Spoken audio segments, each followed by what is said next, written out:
Good day, everyone. Thank you and welcome to the 2024 USC Phi Alpha Honor Society. This is our annual research symposium, and we are excited to welcome you here today. My name is Maria Wright, and I'm the president of our Honor Society here at USC. Today, we have a packed agenda of exciting information and research to share with all of you. Again, I want to welcome you to the Honor Society Annual Research Symposium. We are going to be sharing a little bit of information about international social work and National Phi Alpha. And so our advisor of the year will share that information. We're going to talk about upcoming USC Phi Alpha events. We have a lot of fun events that are happening, and we're going to be able to share those with you today. And then we're also going to talk about Phi Alpha volunteer opportunities. We're going to talk about the purpose of research and in the symposium that we have prepared for you today. We're going to go over those research and symposium presentations, and throughout the day, the presenters are going to come in and share their information. We're also going to introduce the California Society for Clinical Social Work, which I happen to be a board of director on. And so our presidents are going to come and share more about the benefits of membership and the offerings that our clinical society has for social workers. We have our sponsor coming today who's going to be doing a drawing. They have an exciting travel package to offer our presenters and those that have come and attended this event. And then we're going to close our symposium, and thank you all for joining. Now, before we get started, I just want to make sure that we have some Zoom etiquette and reminders here. If you have any questions throughout our presentation, please go ahead and use the toolbar on the bottom of your Zoom screen. You may see it already available, or you may need to use the three little dots and click the More button. But either or, what you're going to want to do if you have a question is use the Q&A function. It's right there on the bottom of your toolbar. If you don't see it, click the three dots that say More, and it'll pop up. You're going to want to ask a question using this feature, and our board here will monitor that and answer your questions promptly. I also want to let you know that this event is being recorded, and it will be shared with National Phi Alpha. So again, our event today is being recorded, and you may be someone who's watching the recording, so thank you for that. And that Q&A, once you've entered your questions, we're going to answer those at the end of the topic or the end of the presentation, or we will respond in the chat.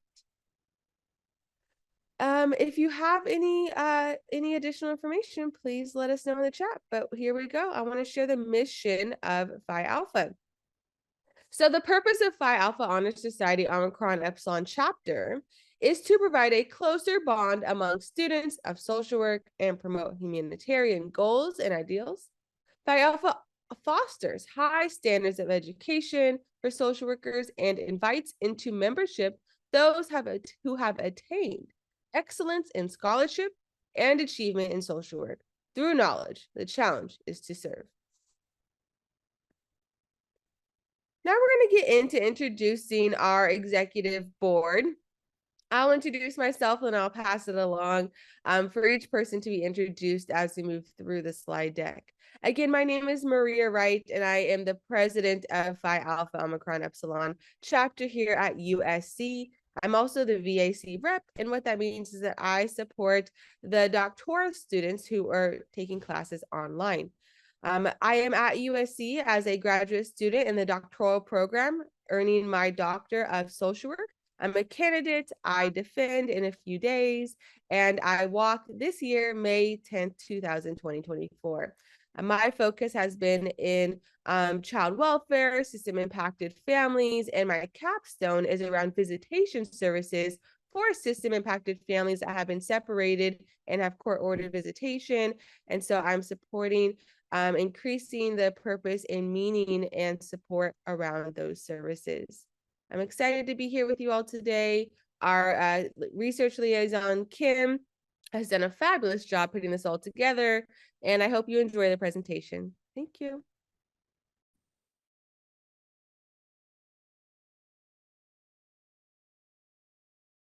Hi, everybody. I'll be continuing presenting our rest of our e-board member. Our Vice President is Shalise. She's also the philanthropy chair. She is the one that helps out our president, and she's been the one organizing all our volunteer opportunities this whole school year.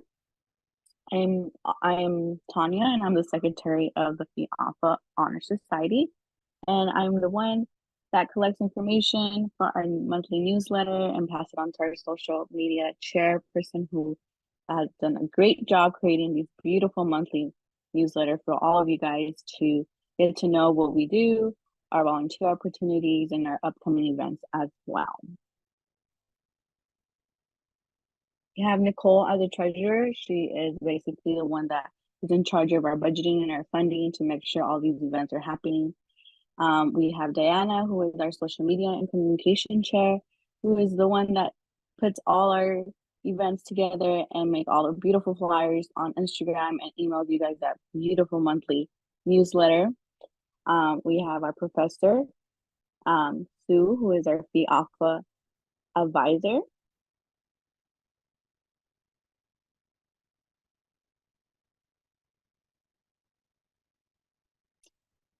We have Kim, who is the one, our research liaison, who is the one that has been putting all this together for us. And she has been in charge of contacting all our presenters and making sure that everything is running smoothly. We have Lizette, our membership chair, who is in charge of reviewing applications and getting them approved and just getting in contact with them to make sure their membership is ready to go. We have Maddie, who is our recruitment chair, who has been doing recruiting events to make sure we get more members to join our Phi Alpha Honor Society. We have Serena and Ariana, who are our VAC MSW rep. There have been, planning events for on and virtual events for us to get together and connect and make sure we are all staying in touch for both on campus and off campus students. Then we have Valette, who is our fundraising chair, who is the one that, promotes and makes sure we try to connect with other organizations to, create some funding opportunities for our Phi Alpha Honor Society.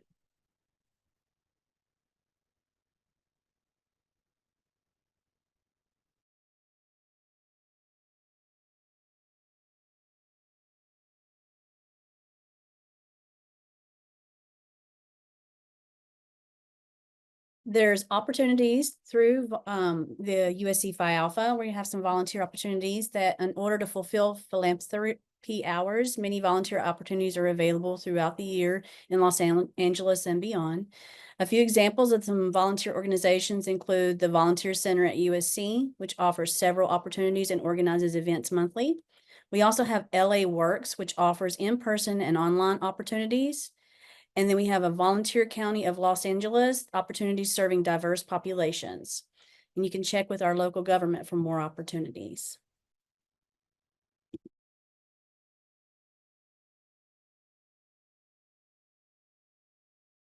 Our happenings. So our future events that are going to happen pretty soon. Our mental health event is still being determined. We have a panel of different disciplines that would be on Wednesday, April 10th. And then we have a professional mixer, which will be on Friday, April 12th from 20, and starting at 6, which is a great event for you all to come to connect. It'll be a mixture between professors and alumni and current students. So it'll be a great event. Then we have important dates. So membership applications are due this Monday, along with your volunteer hours. And we also have our induction ceremony that would be on May 9th from 11 to 1, and it'll be on campus. So if you would be participating to be inducted into Phi Alpha Honor Society, please register by April 29th.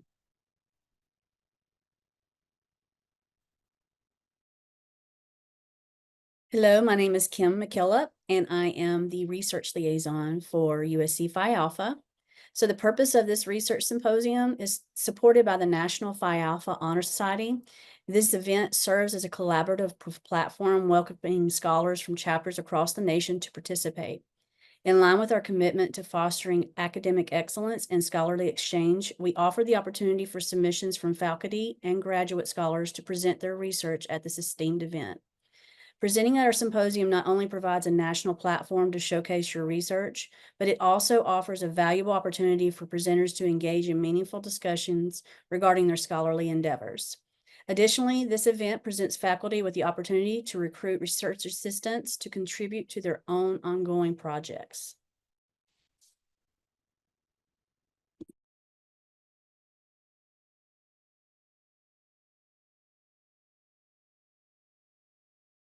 Presenter number 1 is Erica N. Wortherly, PhD, DSW, LCSW. She's a Phi Alpha member at Capella University, Phi Tau chapter. Her research title is Engaging Families in Mental Health Services for Youth in Juvenile Diversion Programs. Her research proposal is an action research was used to explore the barriers to family engagement in family-based mental health services through court-ordered youth diversion programming and identify strategies social workers can use to encourage family engagement.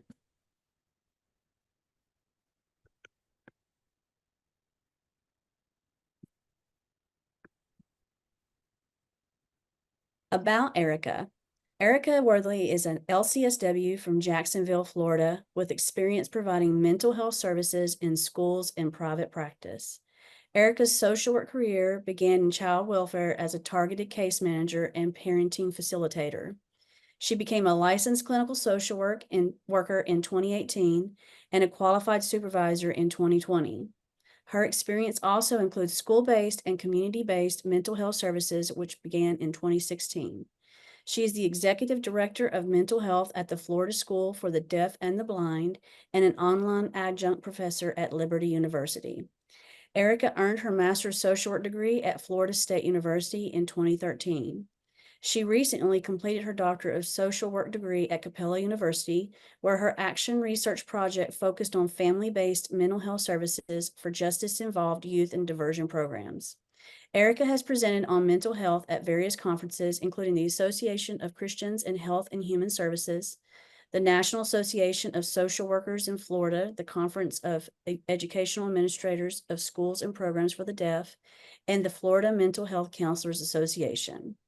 Her goal is to increase mental health education and services in settings where youth are involved, faith-based organizations, schools, and the juvenile justice system. Welcome, Erica N. Worthley.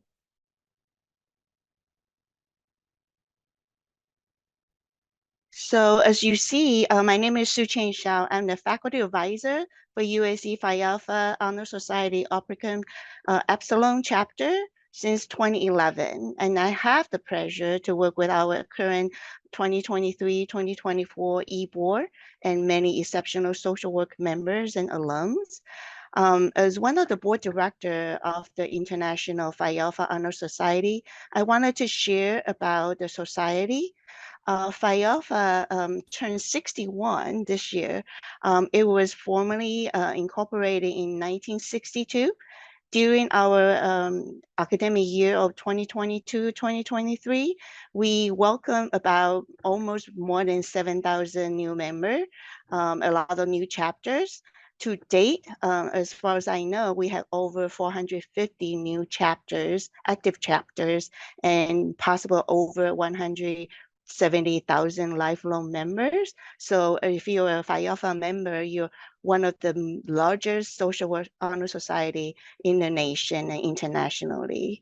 So International Phi Alpha Honor Society is located physically at East Tennessee State University. In 2019, National Phi Alpha was approved to join associations of college honor societies, and that consists of multiple different disciplines, nationally and internationally. For example, psychologists, law, business, discipline of engineering, all kinds of different disciplines. So we're part of that consortium now.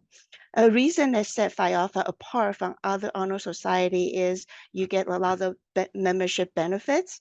You're recognized by your academic excellence. It is a larger honor society, social work honor society, internationally recognized. And students have met the highest standards. National presentations and scholarship availability is available for any member to apply. It is a lifelong, lifetime membership, and the member receive a certificate and a lapel pin, and is really highly respected by employers, social workers, and college admissions. Currently, the Phi Alpha Honor Society is working on 3 different committees. We have advisor training committee. We have a field board director that continue to host the monthly meetings for student leadership and advisors. As we onboard a lot of new chapter and new leadership every year, this training and monthly training has been highly regarded and attended. And it's really very helpful for all the incoming officers and new advisors. The second committee that we're working on is really a global recruitment committee. So it is part of the Council of Social Education annual program meeting. We're part of that. We also attend social work distance education conference, as well as the Bachelor of Social Work annual conferences. And this is one of our attempts to reach out to our global society. We currently have some chapter internationally from Southern California, Southern Africa, America, and also in the process of reaching out to Asia, Europe. So we welcome any student, faculty that's been willing to kind of help with these efforts. We also have established a student committee that's connecting students across BSW, MSW, DSW.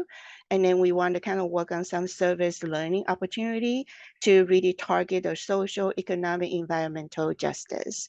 And we're looking for possible scholarship for more presentations and authorship. And we want to welcome any student, BSW, MSW, PhD student, DSW, to join us. So welcome. If you're interested in this honor society, please reach out to your local chapters or here at USC, our honor society. Thank you so much. I'm going to turn it over back to our board member.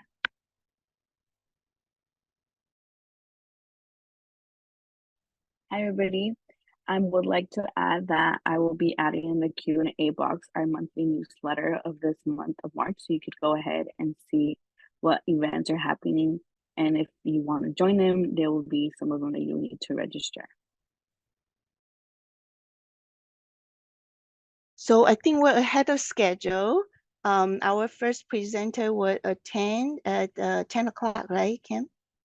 Yes, and then I also wanted to share, if we have time, our monthly newsletter, which Tanya can speak to. And then also, I wanted to share more details around our philanthropic offerings and what we have going on here.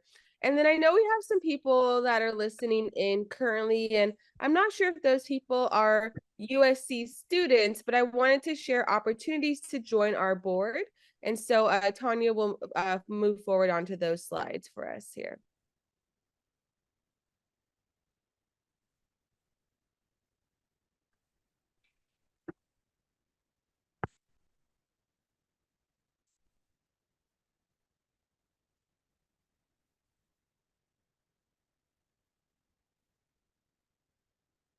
All right, so here's our newsletter slide. I'll let Tanya speak to it. But as the president of Phi Alpha here at USC, it was really important to me to offer a different type of communication for our membership.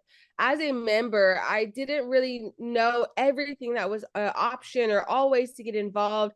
And so I wanted the board that I oversee to begin a newsletter. And so we have our inaugural newsletter that we started January of this year. I think we actually put out a December newsletter.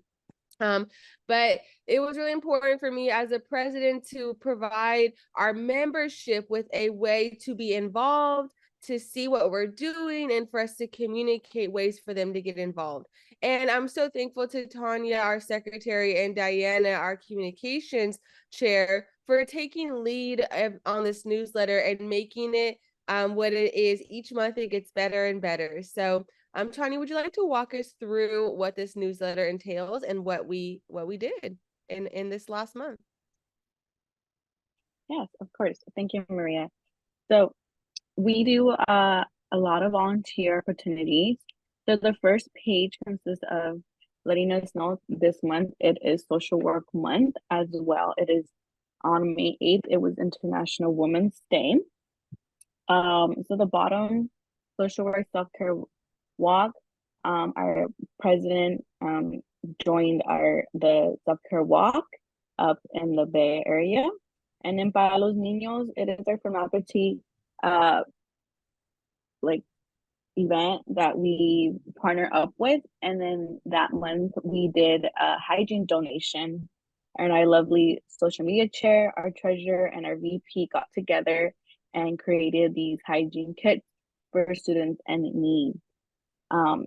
Within the month, we also had a beach cleanup. So our VP and our social media chair participated in cleaning up the beach and making our ocean and our beaches look more nice. Our social media chair actually got interviewed by a local podcast, and she shared what she was doing and what she was part of, and what we do as Phi Alpha Honor Society. And our last page, we have our upcoming events. We have a membership drive that is open to anyone who would like to join Phi Alpha Honor Society for the next school year. It is due. The application's this Monday, including your volunteer hours. Renewing memberships will be due on April 30th. And then our induction ceremony and graduation will be on May 9th from 11 to 1 p.m. If you are planning to attend, please RSVP by March 29th. And then after you register, you could either be in person or join us virtually. And then we had our general membership meeting last night. And we do have scholarships open, and they are due as well this Monday. So we highly encourage you to apply to our scholarship. And then we did have a volunteer opportunity that was on Thursday, that past Thursday, at Career Day. However, we do have 2 upcoming with Para los Niños, which will be a showcase for them. And it will be at the Charter Elementary School. And So it'll be on April 6th. Yeah, if you're in the Los Angeles area, this is a great organization to get involved in. We picked a philanthropic partner this year. Our vice president is also the philanthropic chair.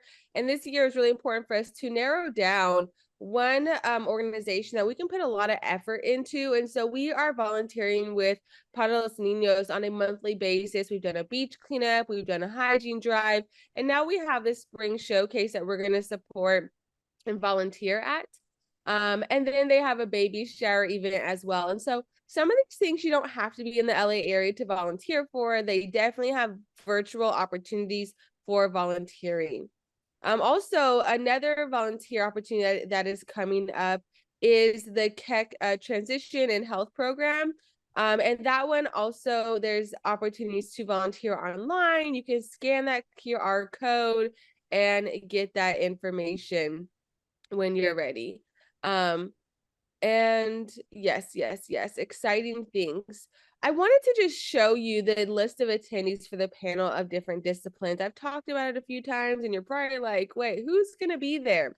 Again, this is April 10th, so you have a few more weeks. Add it to your calendar. You are going to need to register on the Zoom link, so please look out for that email information so you can prepare for this event. We have esteemed esteemed professionals coming. And I would love for Advisor of the Year, Dr. Shu, to also share a little bit about these panelists, which she handpicked, and they're amazing people. We wanted to make sure that there was opportunity for people to hear from different types of disciplines, different experiences of doctoral and terminal degrees, and really showcase what social workers are able to do with professional degrees. Dr. Shu, did you want to share? Sure, sure. I would be happy to. So the first panelist is Dr. Jennifer Lewis. She's currently our director for Master of Social Work and also for Doctor of Social Work. And she's been with our school for the longest time. She lived in San Diego, but she does come on campus. So it would be wonderful to hear her perspective. She has a PhD. She's also a licensed clinical social worker. So she will be able to, talk about what the difference is in terms of DSW and PhD. So I think a lot of our students, especially Masters of Social Work students, have an aspiration that they would like to pursue PhD or DSW. A lot of time they said, I don't know what the differences are, what my trajectory would be. And so this would be a great opportunity to ask those questions to kind of fit which one would be your, academic pursuit, either Doctor of Social Work or PhD in Social Work. And then our second panelist is Dr. Julie Silliban. She has a dual degree. She has a Master of Social Work and Master of Public Health. And she's been very a strong component about dual degree, interdisciplinary, professional. So she'll be willing to kind of share with her expertise. And she does have a PhD, and she is our tenure track. So she does a lot of research and also working with the public health sector, especially a lot of our dual degree students graduate from MSW and MPH, and they work in our LA County Public Health Department. So she'll be able to share in terms of what the dual degree looks like in our school, as well as employment opportunity, and also the PhD component as a tenure track. My other four colleagues, they all have different discipline. And this is really a different showcase to kind of give our MSW or BSW student an idea. So my other colleague, Rosemary Alamon, and she graduated with a doctor in behavioral health. So this is really a very clinical track. People wanted to pursue behavioral health clinical track, and she would be able to speak to that. She actually did her internship with a doctor as a doctor student at Cedars-Sinai in a behavioral health setting. So this would be really intriguing for some of the more clinical track of students that want to continue to pursue their professional career in a behavioral health component. My next colleague, Carrie Doyle, she finished the DSW at UPenn, University of Pennsylvania, and she just graduated a year ago. It's very fresh. So I think as a professional, as a practicum faculty, she can really speak to, her pursuit. Why did she select to do DSW? And then her expertise is in the school crisis, school shooting. So you'll be able to kind of hear her perspective, how she worked with different school districts, how she worked with our students that are interested in working with K-12 school settings. So that's Carrie Doyle, Dr. Doyle. I also have another colleague which holds the same degree that I have, Dr. Harley Sotolo. She just finished her dissertation in December. So she finally completed her doctorate in policy, planning, and development. So this is for a very macro student. If you're interested in making policy, working with a larger system, really kind of making that impact. I think as a social worker, we have a lot of us do clinical work, but sometimes we're kind of stuck because the policy is not really aligned with what we work in our day-to-day client interaction, community agency. So it would be great to hear her perspective. She have her expertise in human trafficking. She had done a lot of research and work in the community, really bringing all the stakeholders, law enforcement, first responders, and even airline company in terms of how to recognize human trafficking, the symptoms. And she's part of the research and grant with the LA County Department of Education. So she'll be able to share her work in the policy arena. My last colleague, Dr. Sarah Calabozo Soto, she's currently our clinical director for our telehealth clinic, Trauma Recovery Center. So she's been supervising a lot of MSW students for their internship. They're very vigorous telehealth, behavioral health type of training. So her expertise is working in the educational system. I know a lot of our students are very interested in K-12 school setting as well as working in a higher ed education. So her perspective is really working with the higher ed student in terms of well-being, in terms of how to really safeguard their preventing their burnout. So her expertise is working within higher ed students. So you have a beautiful different discipline coming and join us in April. So we want to welcome all the members or students across the nation to join us, and we hope to see you there. So please join us on April 10th. Yes, and I'm so excited to be supporting this panel as one of the moderators, along with our advisor of the year, Dr. Shu, as a doctoral candidate. It is exciting because this event happens a few days within my capstone defense. So I will be anxiously awaiting that while we are presenting this panelist, and still excited to see what I can learn, some things I never thought about, and ways that I can really, grow from this panel myself, even as a doctoral candidate. So we hope to see you there. This event is open to nationals, so you do not need to be a Phi Alpha member at USC. You can be a Phi Alpha member somewhere else, or you can be an MSW student who's interested and just not sure yet. So please consider joining us on April 10th.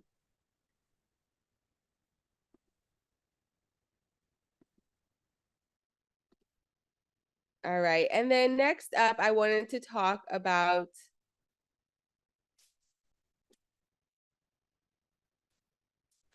if you are listening in and you are a student at USC, we are getting ready to do our board, and so our board for the new school year. So we encourage you to contact us. If you go to the next slide, Tanya, there's a QR code. Go ahead and scan this QR code and complete our interest form. We have a lot of positions. Right now, we have all those positions filled. We have an amazing board. So if you'd like to join for next year, please consider and just fill out the interest form. It's not a bind. If you choose to change, that's okay. But we do ask that you complete that. And then I also wanted to just talk about induction, let you all know induction's happening. Please do RCP. An RCP is required. And then the next slide will help you see that. If you'd like to contact us, here's our email. If there's anything we shared today that is of interest to you and you're not sure how to get involved, send us an email, follow us on Instagram, or check out our website for more information. Thank you so much for allowing us to introduce USC's Phi Alpha and to really share our excitement for all that we're doing here. I'm going to go ahead and pass it back to our research liaison, Chair Kim, who is going to introduce our first presenter. Thank you.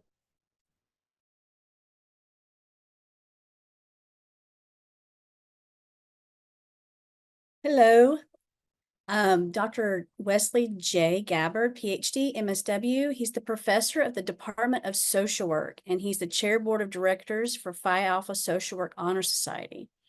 His presentation title is Enhancing College Student Mental Health in the 2020s, Lessons Learned from an Innovative Campus Support Group.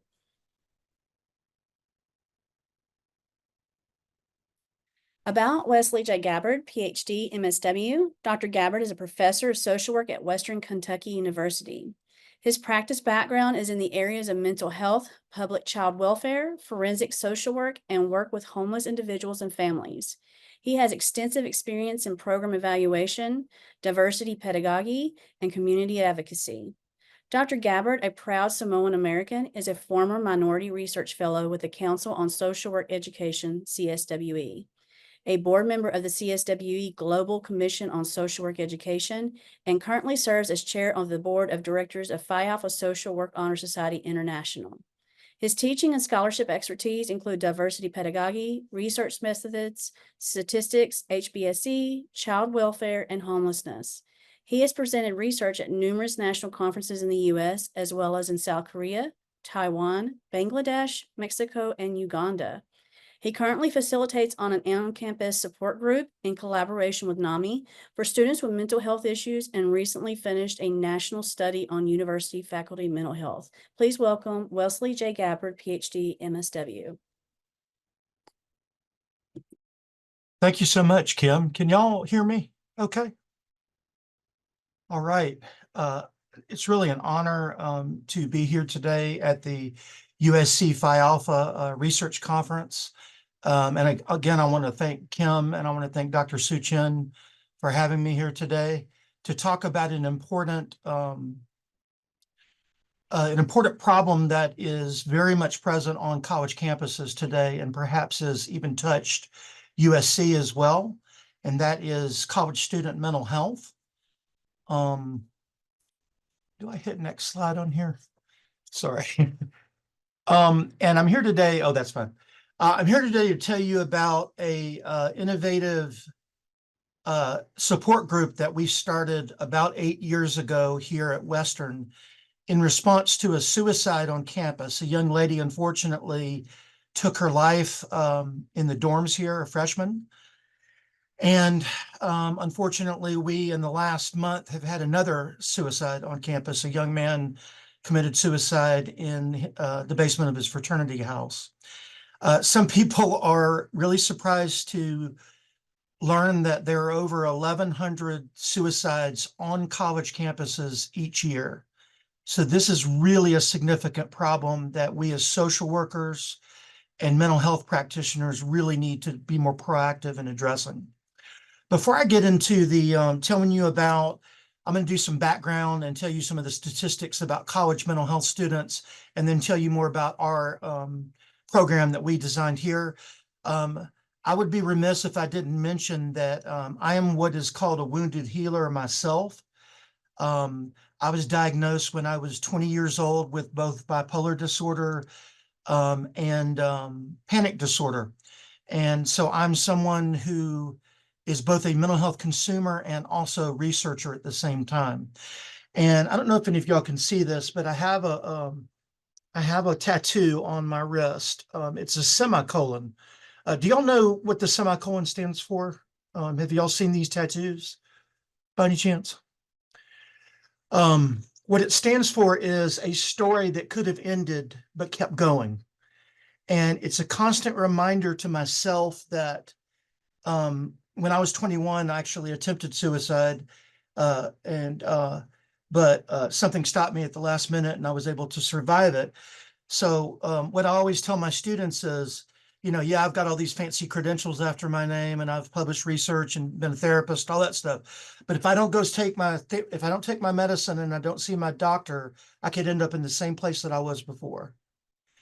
So one of the things I tell my students is we can never put ourselves above the advice that we give our students. We always have to follow and practice self-care ourselves. And so I basically, like my mother said, I took lemons and made them into lemonade. I went from a place in my life in my early 20s where I was very despondent and I didn't have thought I didn't have a reason to live. And I've turned it into a career where I've focused on educating as many people as I can about how to successfully live with bipolar disorder and and the fact that just having a mental illness doesn't have to necessarily define you completely as a person.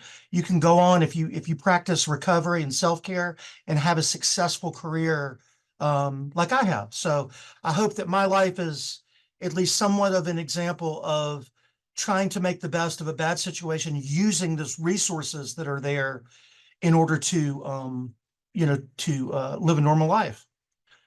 So that's what got me into this subject to begin with.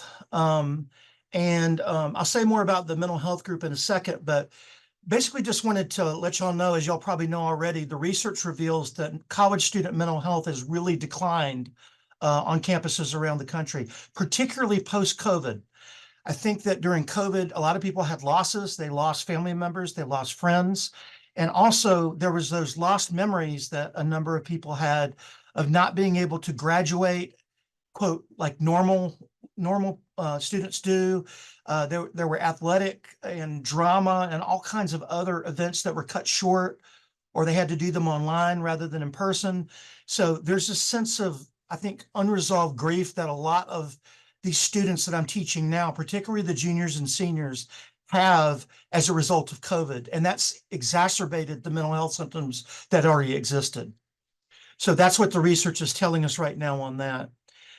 If I had to say the number one, I speak all the time to groups on campus. I spoke to the Queer Student Union, fraternities, sororities. I'm getting ready on Monday to talk to the student government as a whole.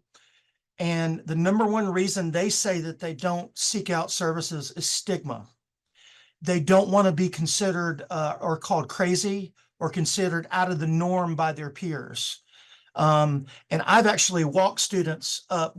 We have a very close relationship with our counseling center, and I've actually walked students up to the counseling center to help them fill out an intake form so they could get help.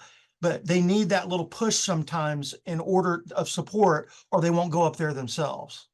So that's another kind of practical lesson that I've learned in working with college students. However, there are universities, and I think ours is one of them, who are implementing innovative strategies to address this significant problem of college student mental health. And I'm going to tell you about one today that perhaps you've never heard about before. I think we're one of the only schools in the country that do this particular intervention, but it might be one that you can implement on your own campus that would be valuable to help students who are struggling with psychiatric issues. And I always tell, I have citations, by the way, they're not on request. They're actually at the end of this slide, so you can see all of the research that I'm quoting during the presentation.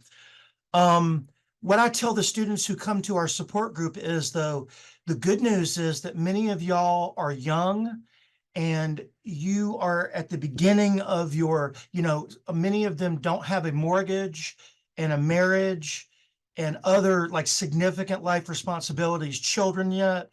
And so by taking a step now, you are going to have a happier life, because we all know people who live their whole life that could benefit from mental health services, but for whatever reason, they don't take advantage of them. So what I tell the students is, by taking by being here tonight, you could have been anywhere else on campus, but you chose to come better your mental health by being a part of this group. So that's the good news, is that you're getting started on your path to recovery early in life. Okay, next slide. I'm not going to go over all these, but I'll just hit a few that are important. Basically, mental health issues, as many of y'all know, show up early. I was diagnosed when I was 20. So a lot of the college students that I work with, their mental health issues show up between the ages of 18 and 24. And when I tell them that, there's a good chance that 1 in 4 of them in the room has some type of diagnosable mental illness, they get kind of shocked sometimes. They're surprised. But that's what the research shows, is that a lot of mental health issues start to appear in your late teens and your early 20s. I know there's some controversy about diagnosing children with severe mental illness and medicine that's used for that. But that is usually when the signs start to appear. 75% of lifetime cases of severe mental health conditions begin by age 24. So usually can spot some clues, some behavioral patterns early that will let you know that somebody is going to struggle with mental health issues. A lot of them feel depression and stress on a regular basis. I always tell them, a lot of people think that college students have a charmed existence and that they, don't have a lot of stress. I said, but y'all have relationship stress, you have pressures in academics, you have pressures being away from your family. Some people are hours away from their family and support system. So that certainly is a stressor in college that can impact college students. Many of them are survivors of sexual assault on campus. I have a huge number of GLBTQI plus students who are still subject to homophobia on campus. So there's all kinds of stressors that the college students face on a regular basis that can worsen their mental health situation. I don't know about y'all's school, but our big mantra at Western Kentucky is retention of students. Our administrators talk all the time about how we need to retain our students that we have. Well, here's something interesting. 64% of students who leave college leave because of some type of mental health issue. 64%. So if colleges are serious about retaining students and keeping them in school and graduating, they need to put more money into mental health services on campus, because that's the number one reason that people are leaving. And it's why I took a 2-year break as well. It took me 6 years to graduate because I had to take a 2 years off to receive psychiatric help when I was in my early 20s. And then again, obviously, the fact that there's 1,100 suicides on campuses, it's significant, y'all. And I was just out at a vigil 2 weeks ago, a candlelight vigil for the young man who killed himself in his fraternity house. And, you know, a lot of times men are sort of socialized to not show emotion and to be kind of macho and not be emotional. I saw a lot of men shedding tears at that vigil because it hit close to them because one of their own. So many times it doesn't really connect with people until they have a close relative or friend who commits suicide. And that's a window of opportunity for us to spread the message about suicide awareness and mental health care, I think. All right, next slide. Here's some reasons why mental health matters for college students. It results in greater self-esteem for them and life satisfaction. They do better in class when their mental health is better. I know that's not a great revelation or anything, but research reveals that they do better academically when they're more stable with their mental health. They tend to get involved in more healthy relationships and not attract as many toxic relationships. We talk about that a lot in our support group about sometimes when you have mental illness like I do, you have to be careful about staying away from certain people who push your mental health buttons and who are toxic, who take from you but never give anything back. People like myself with mental illness are particularly susceptible to being involved in those kind of relationships. So you have to pick your friends carefully. They have more energy. They're better able to prioritize commitments. They're better prepared for what happens after college. You know, we always talk about, you know, when you go into the real world, and I always hear from students, you know, say, this is very different than what I experienced in sort of a protected college environment, although there are a lot of students who have children and work and stuff like that too.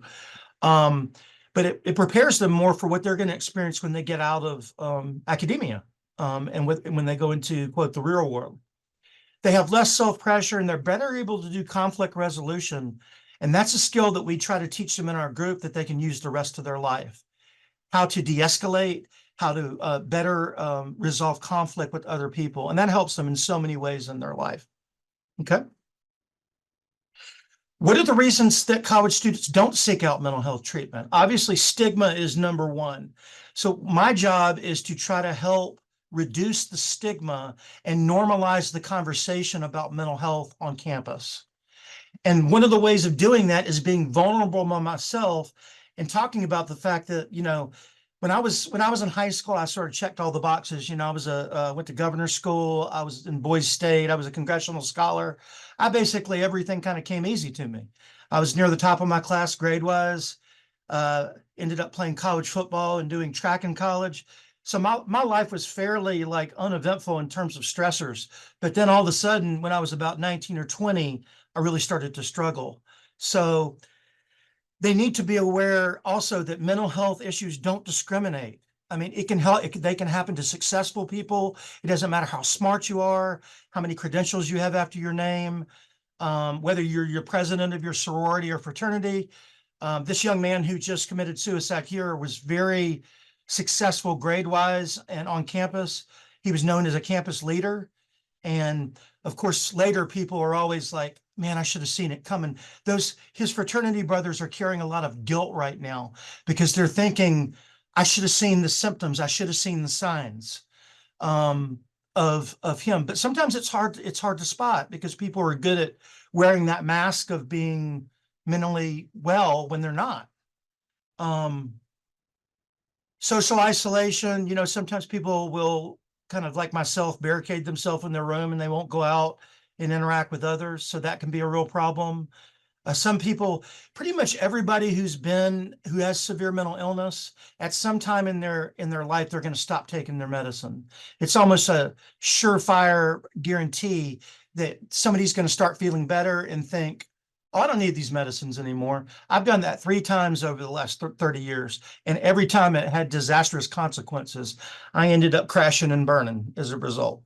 But it's very, very common for people with mental health issues to stop taking their meds and stop seeing their therapist. The thing you need to do with that is you need to realize it's okay. You just need to get back on track again.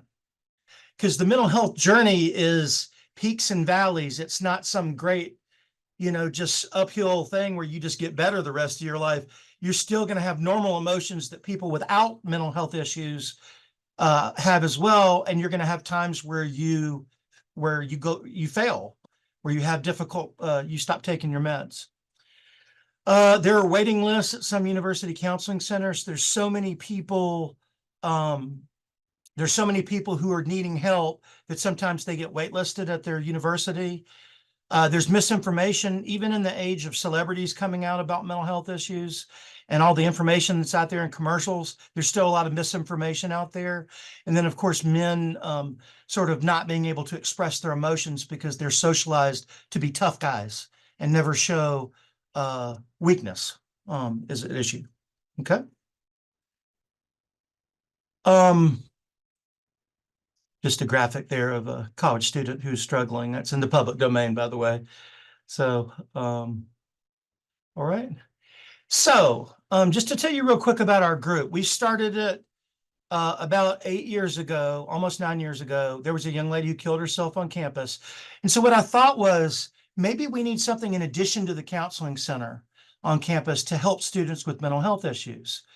And it just so happened at the time that I was heavily involved with NAMI, the National Alliance on Mental Illness. You know, it's surprising how many social workers and helpers don't know about NAMI and what NAMI has to offer. NAMI not only offers groups for consumers, but they also offer, some of y'all know this, they offer groups for family members of people with mental health issues because mental health impacts their family. So these classes are specifically designed to help family members who have a family member who's struggling with severe mental illness. We're also the largest advocacy group for mental health issues as well in the country. So I thought, you know, I was attending as a consumer a NAMI support group in the community, not as a facilitator or trainer, although I became one later, but as just a consumer. I thought, why don't we take this same model that's effective in the community and bring it on campus? So about 9 years ago, we got permission and I got trained as a facilitator to take this community group and bring it actually to where it meets on campus with students. And it's been successful now for almost a decade. I'm very proud of that. That's actually the things I'm proudest of all the things that I do here at Western Kentucky. It follows a very structured model, meaning that it's not just a bunch of people sitting around talking about support. Obviously, it focuses on support rather than therapy. And we have all of the materials for the counseling center at our meetings. So if somebody starts to show signs of something that goes more into the therapy realm, we can refer them to the counseling center. And when they see their clients in the counseling center and think they could benefit from support, talking to other students, in addition to their therapy, they share our information. So we have this two-way, really good relationship with the counseling center that we've worked out over the years, which has really helped our group a lot. Both of the facilitators are in recovery themselves. It's free. It meets 2 times a month here in the College of Health and Human Services. We provide free pizza and drinks. We found that's also a great incentive for college students, free food and drinks. We get people from doctoral students, master's students, undergraduate students. We get athletes, we get band members, we get sorority and fraternity members. We get international students. We have quite a few international students. And for the international students, our group is sometimes the first exposure that they ever had to mental health treatment. Because in some of their home countries, mental health is even more stigmatized due to cultural factors. So our group is like the first entry point, if you will, for them into the mental health system. So we have quite a few international students who attend our group. But the most important thing is there's no formal diagnosis required. But the most important thing is it gives them a safe place where they can meet with other students who are struggling and share things that have worked and haven't worked with them in terms of dealing with mental illness. And I really believe that we talk about medication and therapy, but sometimes that third part of the treatment regimen is support. And this is a support group that definitely helps fill that void there. Okay, am I doing okay on time? Great. All right. So what are some of the things that come up in these groups? Okay. Obviously, standard mental health issues, anxiety, depression. Many times we refer people to psychiatrists who give people their first formal diagnosis. So we do a lot of referral out to the counseling center, but also to psychiatric providers, psychiatric nurse practitioners, therapists, who actually give them their first formal diagnosis. Anxiety, depression, suicidality, PTSD is a big one, especially with survivors of sexual assault, which is also an epidemic thing that is on college campuses this day. Personality disorders, co-occurring disorders, people with alcohol and drug issues. Obviously, that's rampant in college. My fraternity guys are always talking about wanting to go get effed up this weekend and get drunk and all this stuff, but that comes hand in hand with mental health issues sometimes too. And when I tell some of my fraternity guys is the problem is when you graduate, some of y'all are going to graduate basically as alcoholics. You think that, getting drunk every weekend is just going to stop when you move into the working force, but you just end up drinking when you're employed and sometimes risk the possibility of losing your job and your marriage and your mortgage and all that kind of stuff. So it's not like you just stop these behaviors when you leave the protected confines of college. Eating disorders is a big one. That's one I usually refer out because I have therapist friends who are specialists in it. Tons of eating disorders, including some recently with men. I've had at least 2 cases in the last year of men with eating disorders. So that's important as well. Some of the topics we talk about, perfectionism and GPA. I always tell my students, you call me the first time your social work client ever asks you what your GPA is. I've been in social work practice now for 28 years, and I've never had a client ask me what my GPA was. I don't think I can work with you. You're a 3.3 MSW student, not a 3.9. I don't think you can work with me. So really, they place too much emphasis on GPA. I was that way too, by the way. Surviving sexual assault and abuse is a big one. People need to know what resources to go to when they survive sexual assault and abuse. Racial and cross-cultural stress. There's still a lot of xenophobia on our campus, particularly toward Muslim students. And I know that was definitely the case after 9/11. But even, when you have politicians out there that embrace white patriot groups and encourage hatred towards people, that's going to cause racial and cultural stress on campus. We actually had this guy who shot the dude who shot those 3 people. He's coming to campus in 2 weeks, and we've already organized a protest. I can't remember, Rittenhouse, the guy that is basically getting money because he murdered 3 people and shot 3 people with a rifle, is coming to speak on our campus and getting paid for it. Time management issues. That's a huge one, obviously, with students. I always get them to get planners like I have, so they can organize their time better. Relationship issues is huge, including same-sex relationship issues. I have to emphasize that same-sex couples have some of the same relationship issues that opposite-sex couples or mixed sex couples do, plus some unique ones themselves. Stigma, grief and loss. Some professors are very what's the word for it? Not understanding of students with psychiatric issues. Even though some of them are registered with our student disability services and have accommodations, some professors give our students a hard time when they ask for extensions on things because of psychiatric illness. I don't think they still view psychiatric illness the same that they do physical disabilities. So we have to educate our faculty, which I've done sessions on as well, about the importance of supporting students who have psychiatric issues. Issues with gender issues, people pronouns. Some of our professors refuse and other students refuse to use people's preferred pronouns, which can cause a lot of stress and anxiety for students. That's an issue that sort of emerged in the last several years. Occupational planning.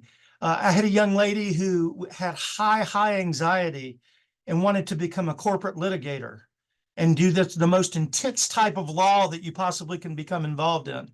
So what I talk to students about is, does your mental health status match your future career? Or should you choose something that's more in line with your limitations and your strengths that you have as somebody with mental illness? Does that make sense? So some people choose some of the most stressful professions and they suffer from chronic anxiety. Sometimes they need to rethink that. And then body size diversity and acceptance. I always talk highly of people like some of y'all know about Lizzo. She's a performer who emphasizes a lot of body positivity. So those issues come into our group as well. So those are some of the issues that we're seeing over the last 9 years in our groups when we talk to students. Okay. So that is an overview of some of the issues that we're seeing, and also probably might give y'all an idea of an intervention that you could do sort of outside the box on your own campus, in addition to your counseling center, that might be able to help your students who are really in need for psychiatric services. And we're pretty proud of that. I've actually presented at the National NAMI conference on that topic. I had 200 people attend, so that was really cool. And I think some of them were also talking to me afterwards about how they might implement that on their own campus, that kind of joint NAMI university collaboration. But, the good news is, though, that, there are, if we can decrease stigma and we can normalize the conversation about mental health, we can get some of these students who are really struggling more help and who really are in need of additional help. We can get them the help that they need. So that real briefly is sort of an overview of, what we do here and some of the issues we've seen. Do I have time for a few questions, or do I need to look in the chat? No, you have time for questions. Okay. If you're listening in and have a question, please use the Q&A feature as mentioned on the bottom of your toolbar to ask any questions or any comments that you have. And we'll just take a moment for that. Sure. Thank you. And then Dr. Gabarba, if there's anything else that you'd like to share, feel free. Oh, thank you.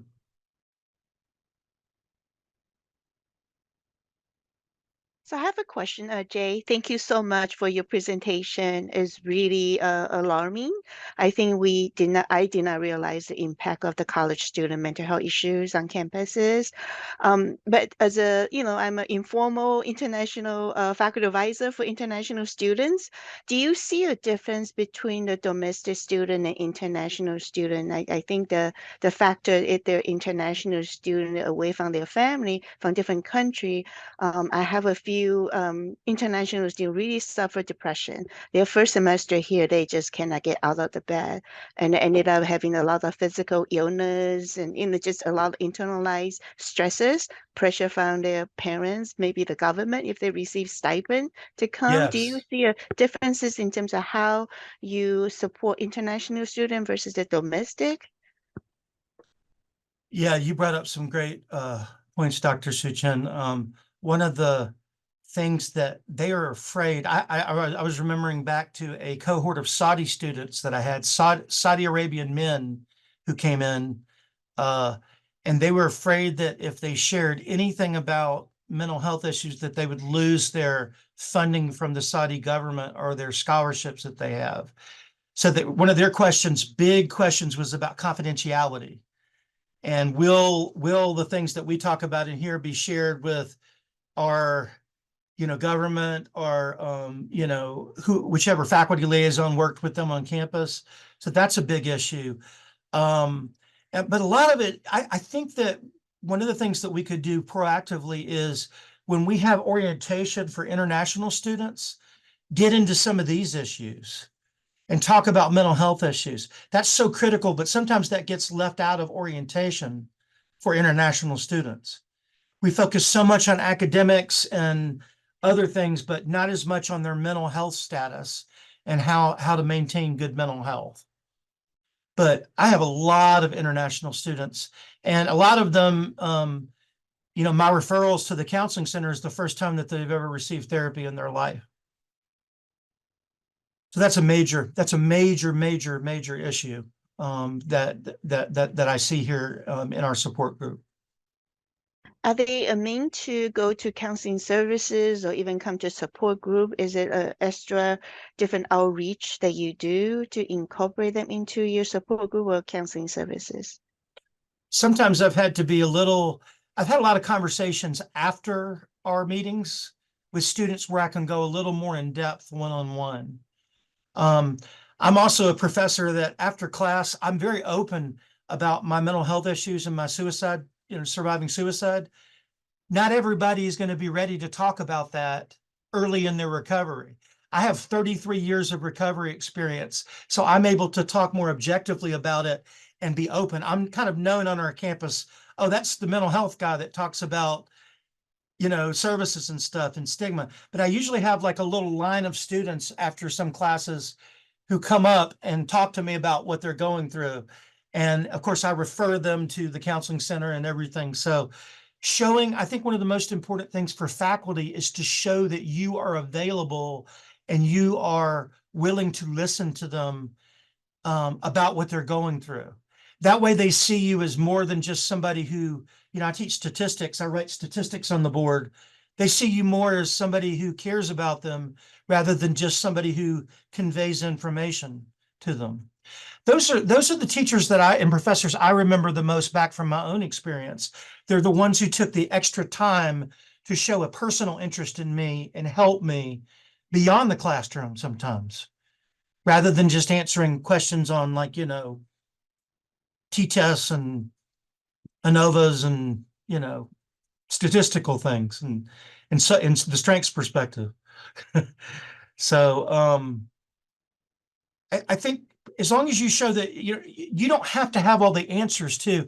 Some professors feel like they have to fix the problem that the student has. No, that's not your job.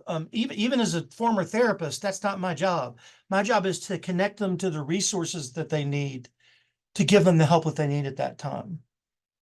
And part of doing that is having good relationships with all the service providers. We have another group of doc students in psychology who do free counseling as part of their doctoral training. So I know those folks. I know a certain type of student might fit well over at that service as compared to maybe our counseling center. We know the providers and they know us, and that's something that really helps us in doing referrals and getting help for them. I hope I answered your question. I'm sorry. No, very good. Thank you, Dr. J. I really appreciate your presentation. Really bring this hidden underlying issue up to the open. I hope USC can follow your footsteps to have much more resources and support, and also faculty. I think a lot of time is faculty, they're uncomfortable because we're social work faculty. A lot of students think we're therapists, but how to differentiate social work educator versus the therapist. I think sometimes that boundary get a little blurry. So I really like your last comment. It really makes sense. Thank you.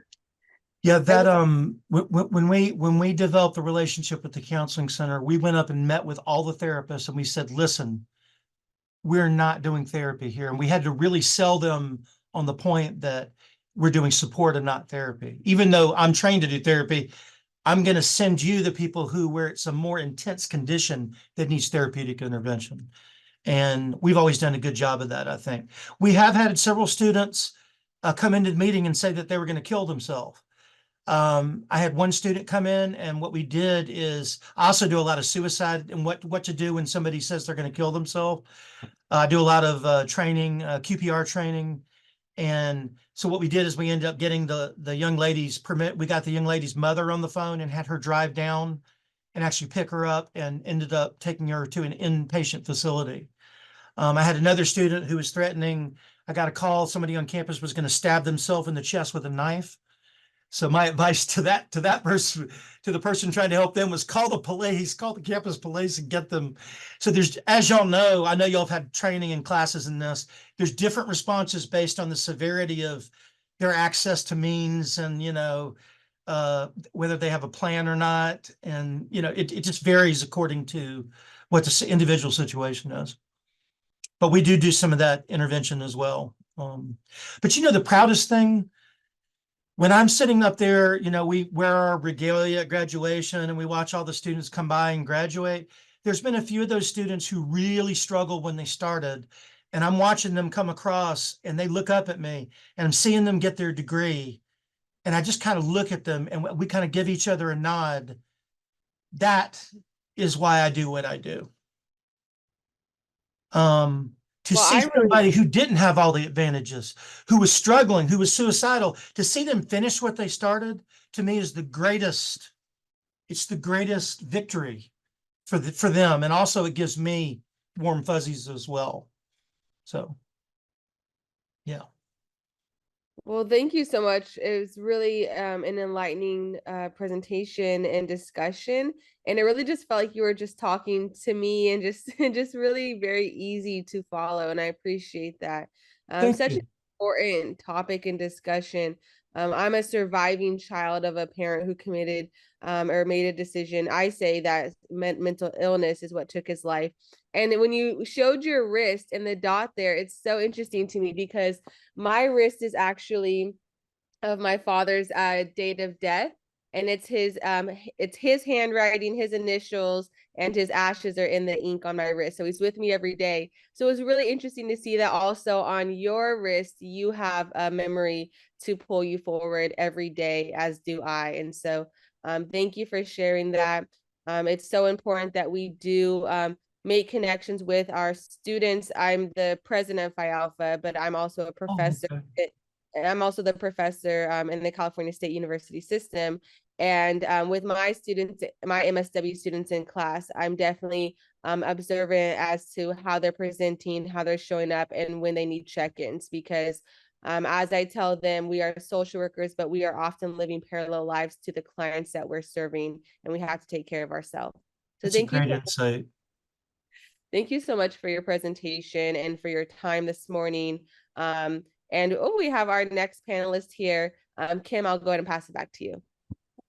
Dr. Gabbard, I also want to thank you for presenting that information. I've also lost an individual, a sister of mine, that had bipolar disorder to suicide and drug overdose. So I do truly appreciate the information that you've shared with us today and enlightened us on that information. And I will definitely take the information you've shared and use it with my clients in the future. Thank you so much.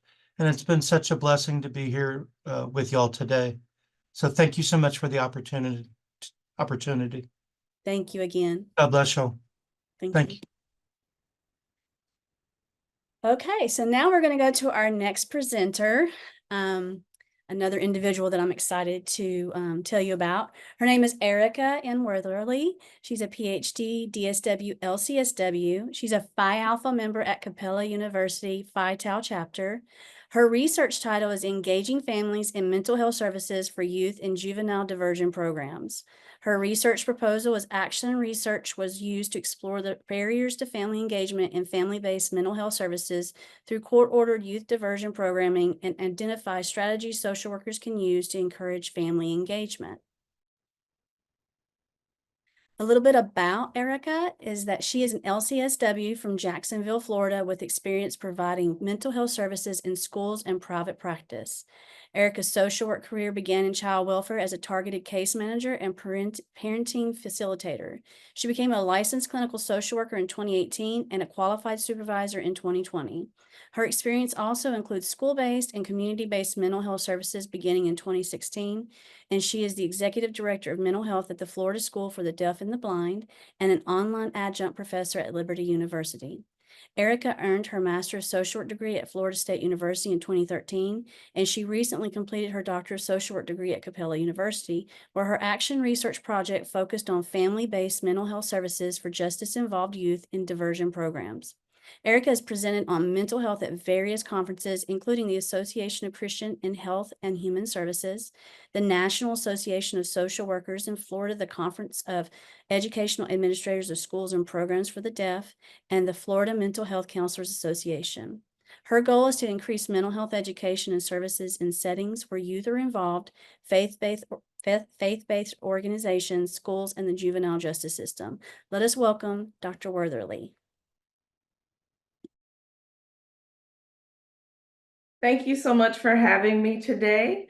I appreciate this opportunity. This is actually going to be my first time presenting my research, so I was very excited to be able to get my first run under my belt. The topic that I chose was aligned to the work that I was doing at the time that I started my DSW program. About 6 months before I began the work, I was contracting with a community organization as a behavioral health counselor, and more than half of the young people that I was working with, they were in counseling as a part of being in a diversion program. And during that time, I was able to spend a lot of time in those youth's homes and spend time around their families. So my big question was, why aren't the families involved in this? And why is it only the requirement for the youth? So I was really just kind of curious about that. So that's part of the reason why, or the background why I chose this particular topic. Because it was something that I saw like a significant gap in the services that were being provided. You could go to the next slide. So youth in diversion programs are less likely to experience rearrest or a felony, and mental health treatment can reduce the likelihood of, continuing or recidivism. And, most of the youth that are in diversion programs, it's their first time offense. It's typically something minor. But one of the things that I recognized very quickly, again, not only were the youth not fully involved, but the counseling was more of like a checklist of things that they have to do. Like they have to have this many sessions, as if that many sessions is going to, be some kind of magic wand to support them once they completed the diversion program. There was areas that I noticed where funding became an issue, because at one point I was told, stop seeing the clients, the grant funds are, need to be paused for the time being. And I was like, that's not exactly how I do therapy. So there was actually a few weeks where I didn't get paid because I wanted to be able to continue the service for the youth. But again, I noticed it was a systems issue, and it's not just a matter of how we address the youth or how we work with the families, but what are the other challenges? And then also, how can social workers be involved in resolving some of those challenges? You can go to the next slide. So I had 2 research questions. One was, what were the barriers to family engagement and family-based mental health services through the court-ordered diversion programming? Like, what does it take to get families more involved? My second question was, how can social workers provide support in identifying strategies to encourage family engagement? So what you're seeing now is the answers to the first question, the themes that emerged in the first question. So it was logistical challenges, behaviors, I'm sorry, not behaviors, beliefs and values and needs perspectives. And within those different areas, it was a long list of topics that people brought about, which gave me a lot of codes to be able to analyze through my data analysis. But as referring to logistical challenges, families have difficulties with managing the day-to-day needs of their family. So for some families, it's not necessarily a priority if they're struggling to pay their rent, or they're, you know, having trouble with job, or having trouble with unstable housing. But in addition to that, on the service provider side, there was also challenges such as the need for additional services in different areas, as well as actually being able to provide the support that they need. Like I mentioned, you know, for me personally, I experienced where they said, well, we don't have the funding, so you have to stop. And that happens to other people as well, is what I was able to find out by a couple of my participants. For beliefs and values, many assumptions can be made about what mental health and mental health challenges look like. So if you consider people from diverse backgrounds, or diverse socioeconomic statuses, depending on where they grew up, what communities they come up, people that are immigrated to the United States, or maybe the youth is born in the United States, but the parents are maybe don't even speak English or understand American customs and things like that came up. And then as far as needs perspectives, there's a resistance or limited information. And it came up with the participants who were social workers, diversion program staff, and parents of justice-involved youth who had already completed the program. So I was able to get varied views on what the needs actually were, which was quite interesting to me because they overlapped, but also were divergent, which really gave me a lot of rich information that I appreciated. So with the logistical challenges, you know, immediately people think about maybe it's transportation, maybe it's money, but it was difficult for me to narrow down the topics that came up into specific codes. So I had a lot more than probably my my committee wanted me to have, but I just could not seem to narrow it down any further. It was just one of those things. I was like, no, but I can't cut that out. So some of the challenges that were brought up were the availability of family services and resources. Like, you know, most of the time people want, or service providers want, the families to come to them, and that's not always necessarily feasible. And after 2020, a lot of people got really tired of telehealth. They preferred in person. So some of the things the participants mentioned was they appreciated either being able to or experiencing providers coming to their homes. And that really made a difference in the level of engagement. Transportation did come up as a barrier, as well as limited financial resources, as I mentioned already. But financial resources on the service provider side, but financial impact for the family side. So say, for example, you're scheduling appointments, but you're only scheduling appointments as a provider between 8 and 5. Well, if people are working, that's not exactly feasible for them. And they may not necessarily have the amount of leave that they need to be able to go to the appointments, which may, you know, impact them financially, because taking time off work equals no pay. And they may be relying on that. So two different views related to finances. Then you have many single parent households, and also those people that are involved in two systems. So they're involved in the juvenile justice system, but may also be involved in dependency or dependency court.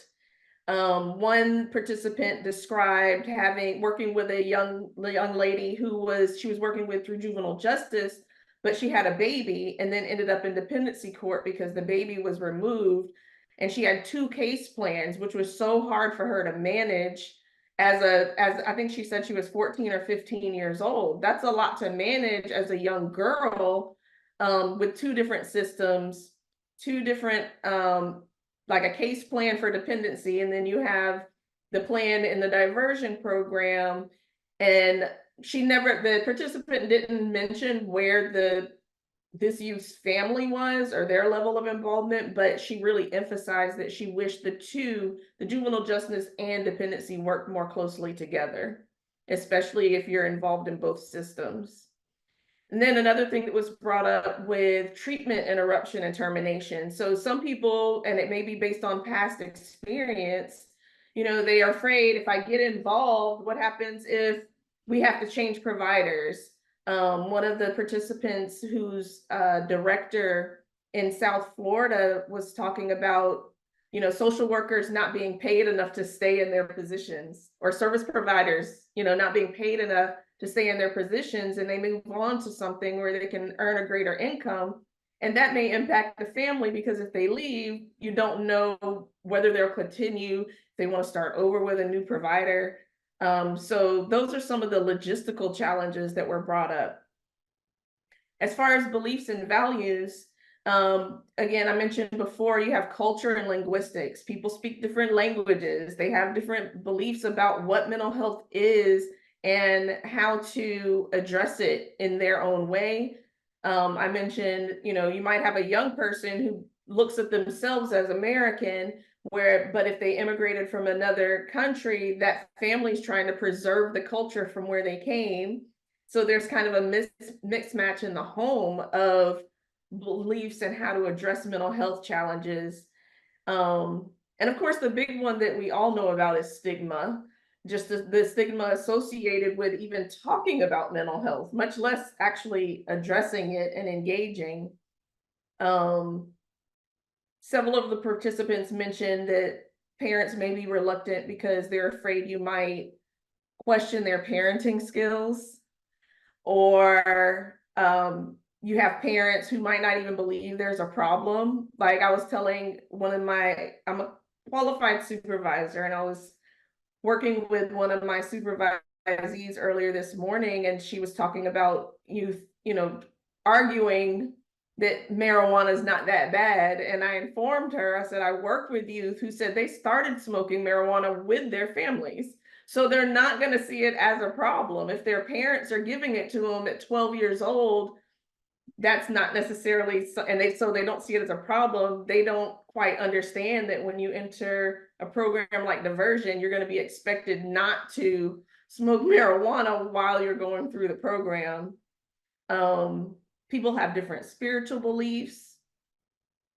People may have their own past experiences when it comes to juvenile justice and what the expectations are. They may have had a really bad experience, which, they're like, no, stay away from me. We don't want any parts of it. We'll figure it out on our own. So that's another reason why they would not probably engage. Then there's that old adage or old saying, what happens in this house stays in this house. That came up several times with the participants. But in addition to that, it's like having the right provider. So when you recognize whether it's the provider or the family and say, I don't know that this is going to work out.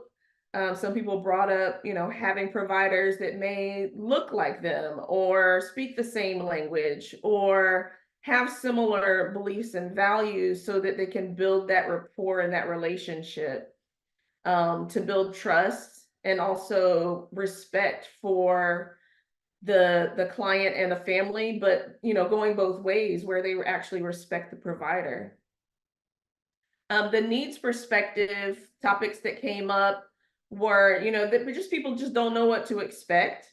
They may be afraid of the unknown because they've never had any experiences with any type of mental health services at all. And now their child is expected to it. And they're like, I don't know what I'm supposed to do because I don't know what to expect. Issues with communication, again, with the different systems and things like that. If it's a parent's or family's first time experiencing anything related to juvenile justice or the justice system in general, they want open communication about the process, because if they don't have that information, it creates anxiety with them. They don't necessarily know which questions to ask. And some of them may just feel like, I don't want to get involved, I'm just going to protect my child. And so those are some of the barriers that exist when it comes to working with or engaging families.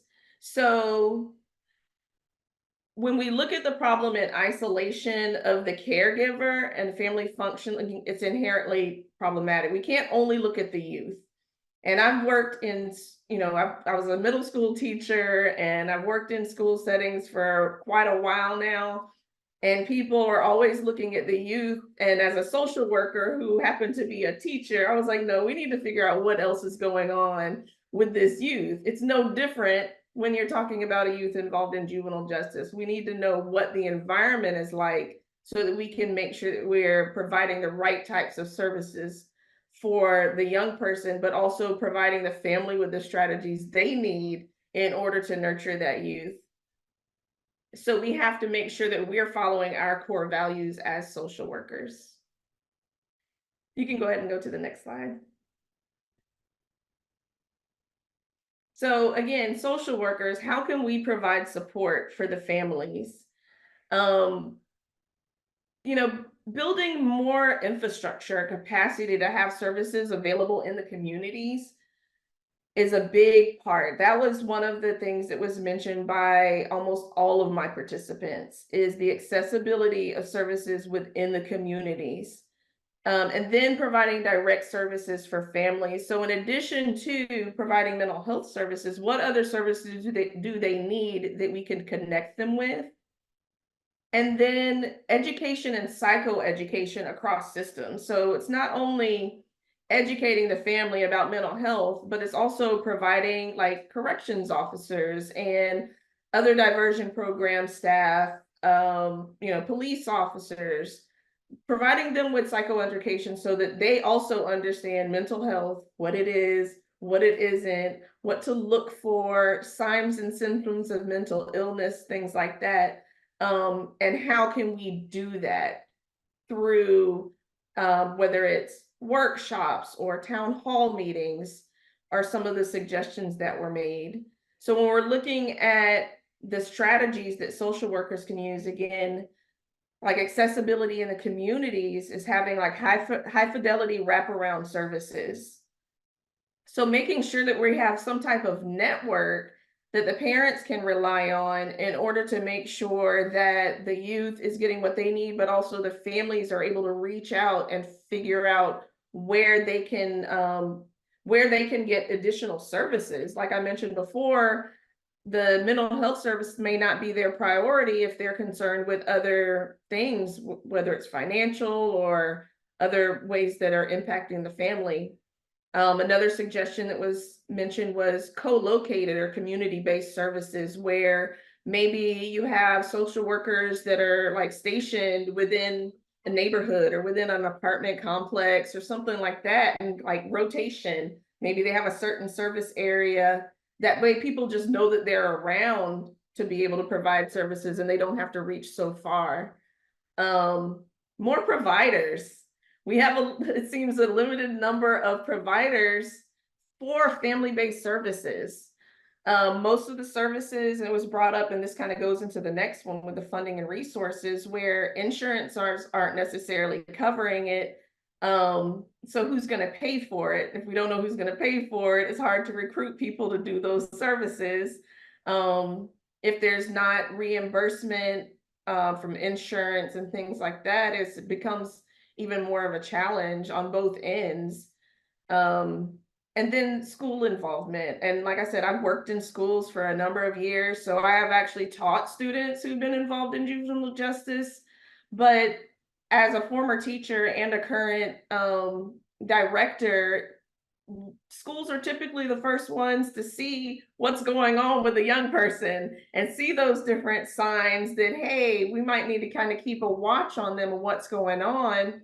And it's the best resource for information.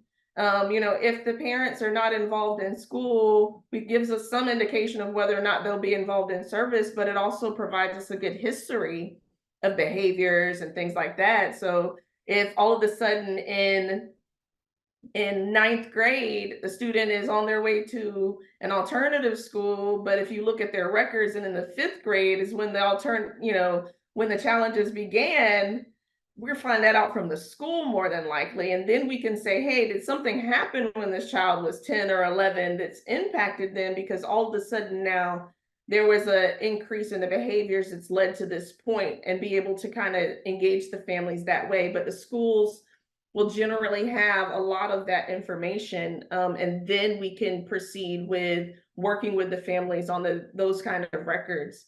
But when we talk about direct services for families, changing the intake process. So when the youth is arrested and they're processed, what kind of assessments are being done, and how much involvement are the families in that particular process? So several of the providers that I talked to were looking at possibly changing their processes in order to engage the families more, to find out more of what they actually need in order to make sure that the families have what they need. They can match them with the right type of providers. If they need any kind of any type of spiritual guidance or anything like that, they would know from the beginning. And then it was brought up by a couple of participants, whether or not you have the family-based mental health counseling as voluntary or mandatory. There are several of my participants that believe it should be mandatory that the parents are involved, because otherwise you may not have them there and engaged as a way to deter the student. I'm used to working in schools, I almost said student. In order to deter the youth from recidivism.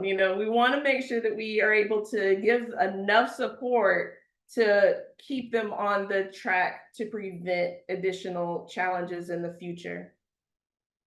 And then last, the education. Again, like providing or creating informational guides, helping the families recognize the community supports that they can engage in, so that once the services through diversion go away, they have a support system in place.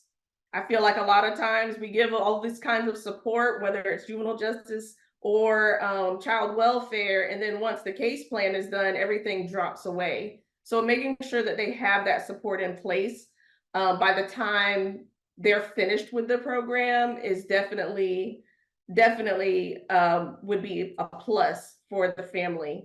Addressing cultural and generational knowledge, making sure it increase, I'm born and raised in America, but my children may see things differently from me because it's a different generation. You have those generations where it's like you do what you're told, don't question. Well, that's change. Kids want to know why. Why is this? Why is that? And they expect an answer. So recognizing those different things is where people need a little bit more education. And I think I'm out of time. So are there any questions or anything that anyone would any comments related to the topic? I'll be more than happy to share and listen. I have a question, Dr. Yes. Worthley. As a former school social worker with Los Angeles Unified School District, I really appreciate your topic and presentation. I do have a question for you. I know in the past in California, we have a program called System of Care, which involve probation, mental health, school, and DCFS. Children Protective Services. So it was a program that I thought was really great intention to solicit, children's and high-risk youth and family to be involved, because a lot of time they're involved with maybe one or two more system. And Yes. it really required the whole system to come together to be able to address the comprehensive family issue not only the youth, but the whole family. So I wasn't sure in your work, is that something that maybe not exactly the model, but I feel like because of high-risk youth, they involved with juvenile justice, maybe DCFS, Child Protective Services, and school, as you mentioned. School sees all the kids, and then sometimes they come to school, sometimes they don't. But there is a lot of involvement with all different kind of systems.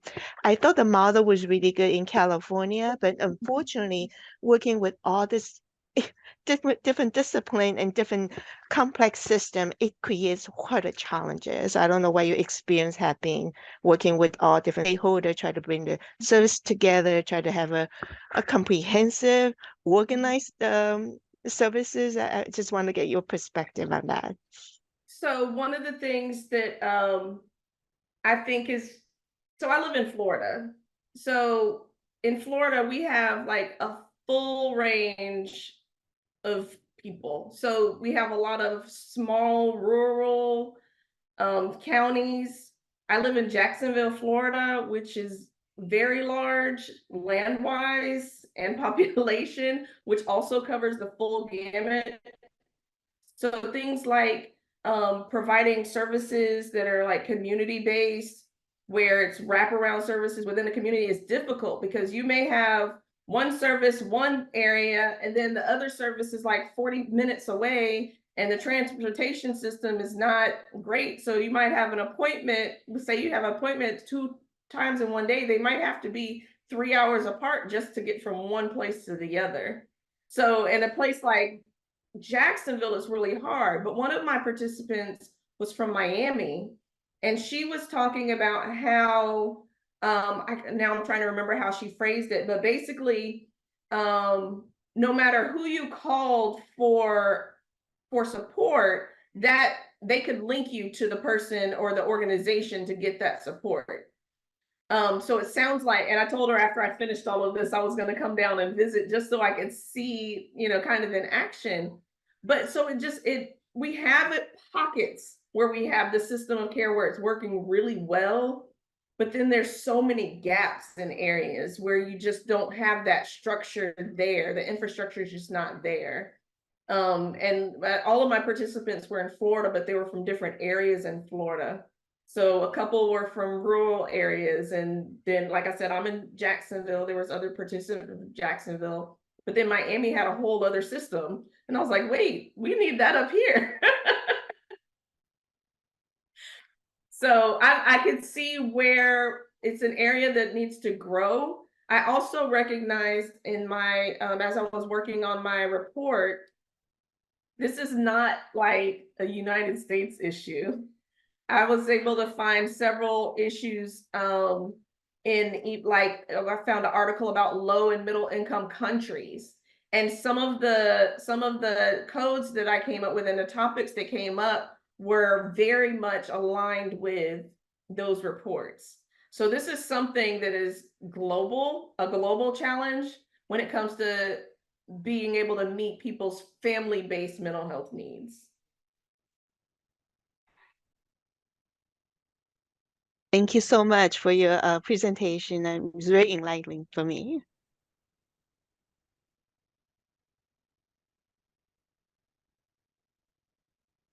Uh-oh, your mic's not on. I have a question for you. Thank you. Yes. I was curious to know, as a parent of children that had to have IEPs in school, have you found that the teachers are having a harder time now using the IEP, or do you feel like that they're more apt to use it in effect than what they used to? So that is a big question. So the school that I'm currently at with the Florida School for the Deaf and the Blind is 100% IEP. All of our students have an IEP due to the fact that they are blind or visually impaired and deaf or hard of hearing. So it's my first time working in an environment where all of the students have an IEP. So there is a significant expectation that people are following the IEP. When I was teaching, I think it was actually I don't think it was difficult for me, but I think it was difficult for some teachers to follow that because they don't, even though we're required to read them and required to give accommodations and things like that, I think people are more focused on teaching the subject than they are teaching the child. And that is one of my frustrations as an educator. It's like you are teaching the child, and therefore you need to focus on what the child's needs are. I had a young student that I worked with at my current job. He was in first grade and he had just come to the school. He was hard of hearing. He had full hearing in one ear, but he was wearing a cochlear in the other ear. But he can talk, didn't know sign language. And as a part of his IEP, he had communication on there. It had to be spoken English communication with him. But in the classrooms at our school, they use mostly ASL. He had not learned that yet. So he had behavioral issues. He couldn't communicate with the students, and the teachers weren't speaking to him to give him instructions as often as they should have. So he acted out.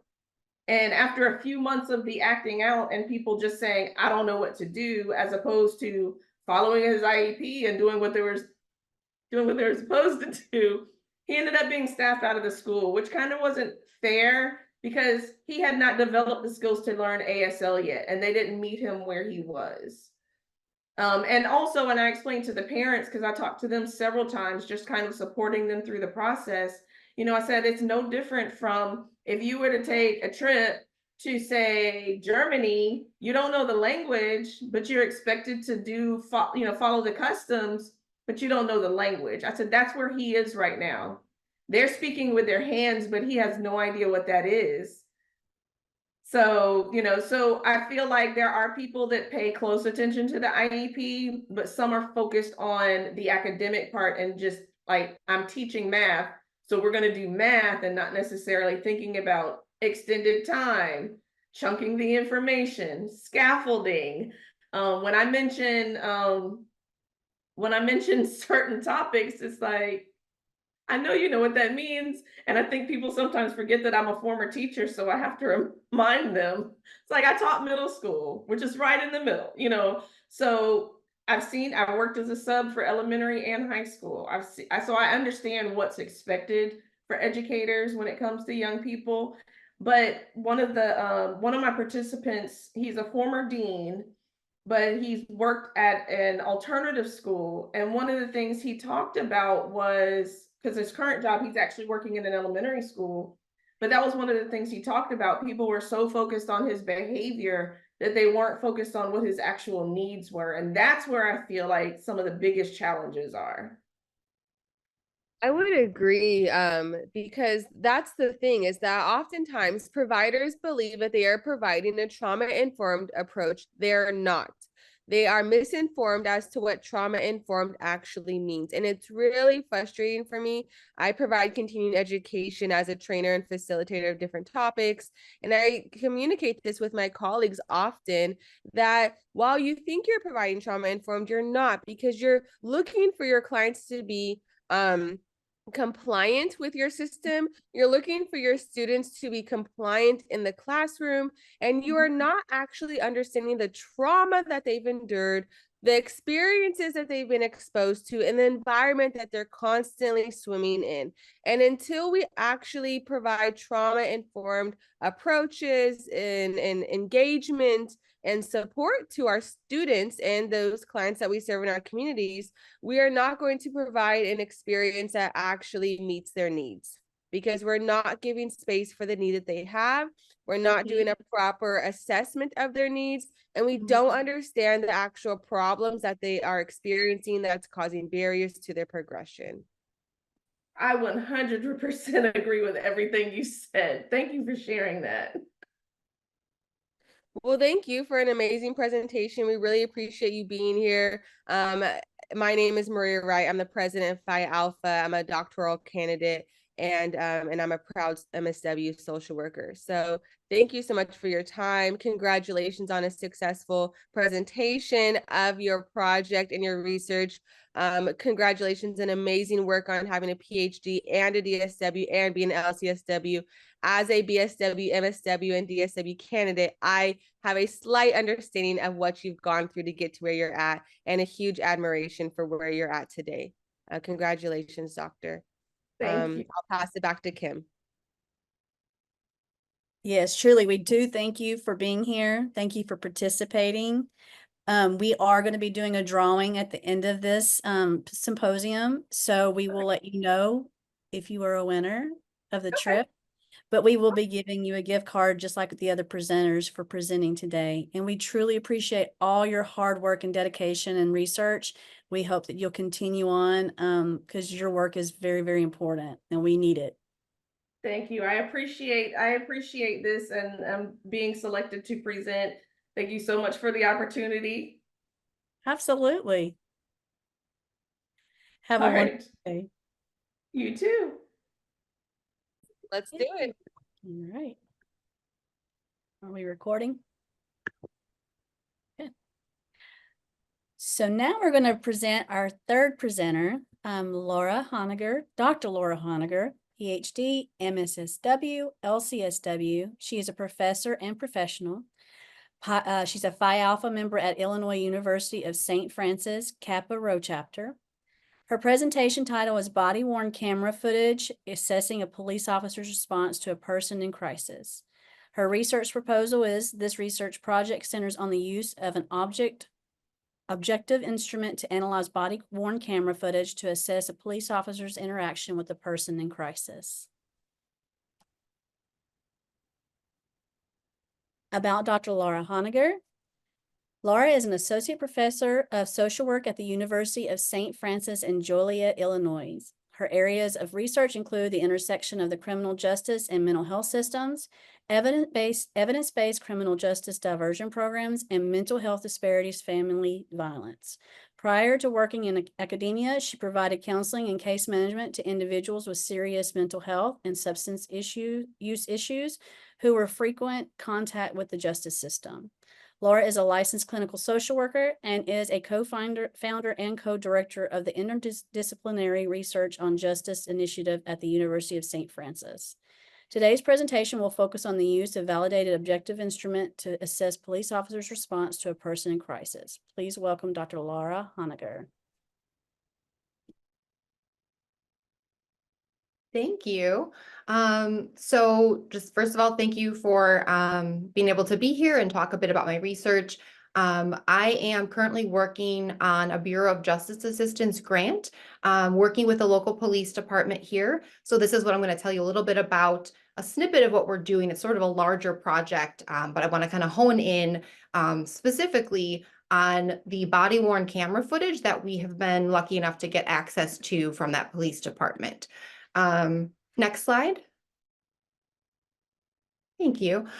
So police officers, we all know that even though there's, the 988 number that has been launched, I believe, coming up on 2 years this coming July, but still police officers are still getting a bulk, it seems like, across the country of those calls, of anyone who's in crisis, who has a mental health issue, anything of that nature. Still, a lot of those phone calls are still going to 911, and police officers are still being sent out to respond to those calls. And so when a police officer responds to a person in crisis, they have, a few different options. They're able to, perhaps hopefully diffuse the crisis. And, maybe they need psychiatric care, so they might take them, have an ambulance or take them to the hospital. They could, of course, arrest them, or there could be some other kind of an informal resolution. And so, we also know that there are serious concerns when we have people coming in contact with the police. Not only people of color, right, are more likely to be shot and injured, but also if a person has a mental health issue, law enforcement is 12 times as likely to use force on them. And an individual with mental health issues who encounters law enforcement is 11 times more likely to be injured. So obviously this is a very vulnerable population to begin with. Anyone who has, a mental health issue, who's coming into crisis with the police, they're more at risk. And so it's really important that we know, or that the police officers know, who are still coming in contact with this population quite a bit, know how to actually respond. And so something that has, been around for a little bit here is crisis intervention team training. And so that is something that is one facet of what we're doing for this project. I'm gonna go to the next slide. Thank you.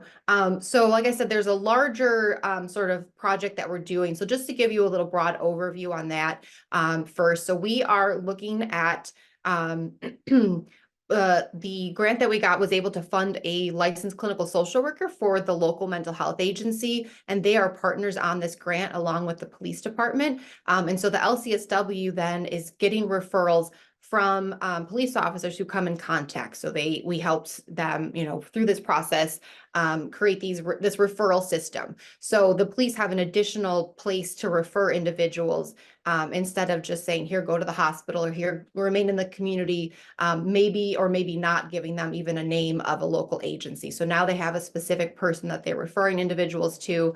And then also getting CIT training was a part of this grant. So all officers in this police department, including officers all the way up to the highest ranks within the police department, all received the 8-hour introduction to CIT training. And that really covers, really some basics. In social work, I sat through the training once, and, I was thinking the whole time, this is all just, very social worky. And so they all were able to go through that in terms of looking at empathy, learning how to identify symptoms of different mental health issues, learning a small amount about psychopharmacology. So what medications might they ask a person about, or might they have, the person be taking whom they encounter. And if they know the name of the medication, then maybe they're able to pair it with what mental health issue it is. And then also talking about de-escalation and things like that. So everyone in the force got that training. And then on a volunteer basis, CIT, the 40-hour CIT training is available to officers. So they already have some individuals who are CIT trained, but they're looking to get more. So the last part of this was AIM 3, and this is what sort of the bulk of really what we're actually kind of knee deep in right now is really assessing officers' adherence to the CIT model. So what we're doing is we were able to get access to the body-worn camera footage. It has been a little bit tricky, being able to actually even get access to that. We had to kind of jump through some hoops. We have to be on site at the police department. We have to be within their records room. We have to let them know when we're coming, when we're leaving. There's a whole big process for that. But we are able to go in and look at the body-worn camera footage for individuals who were responded to by this police department within the last 2 years it was coded as a crisis call. And crisis calls could be something like the person is homeless, they have a mental health issue, they have a substance use issue, sometimes developmental disabilities. So it kind of runs the gamut. Next slide. So the metric that we are using was created originally by James and James, and there is the citation there for a 2017 article if anyone is interested in taking a look. But those researchers have did a phenomenal job of creating this really in-depth instrument.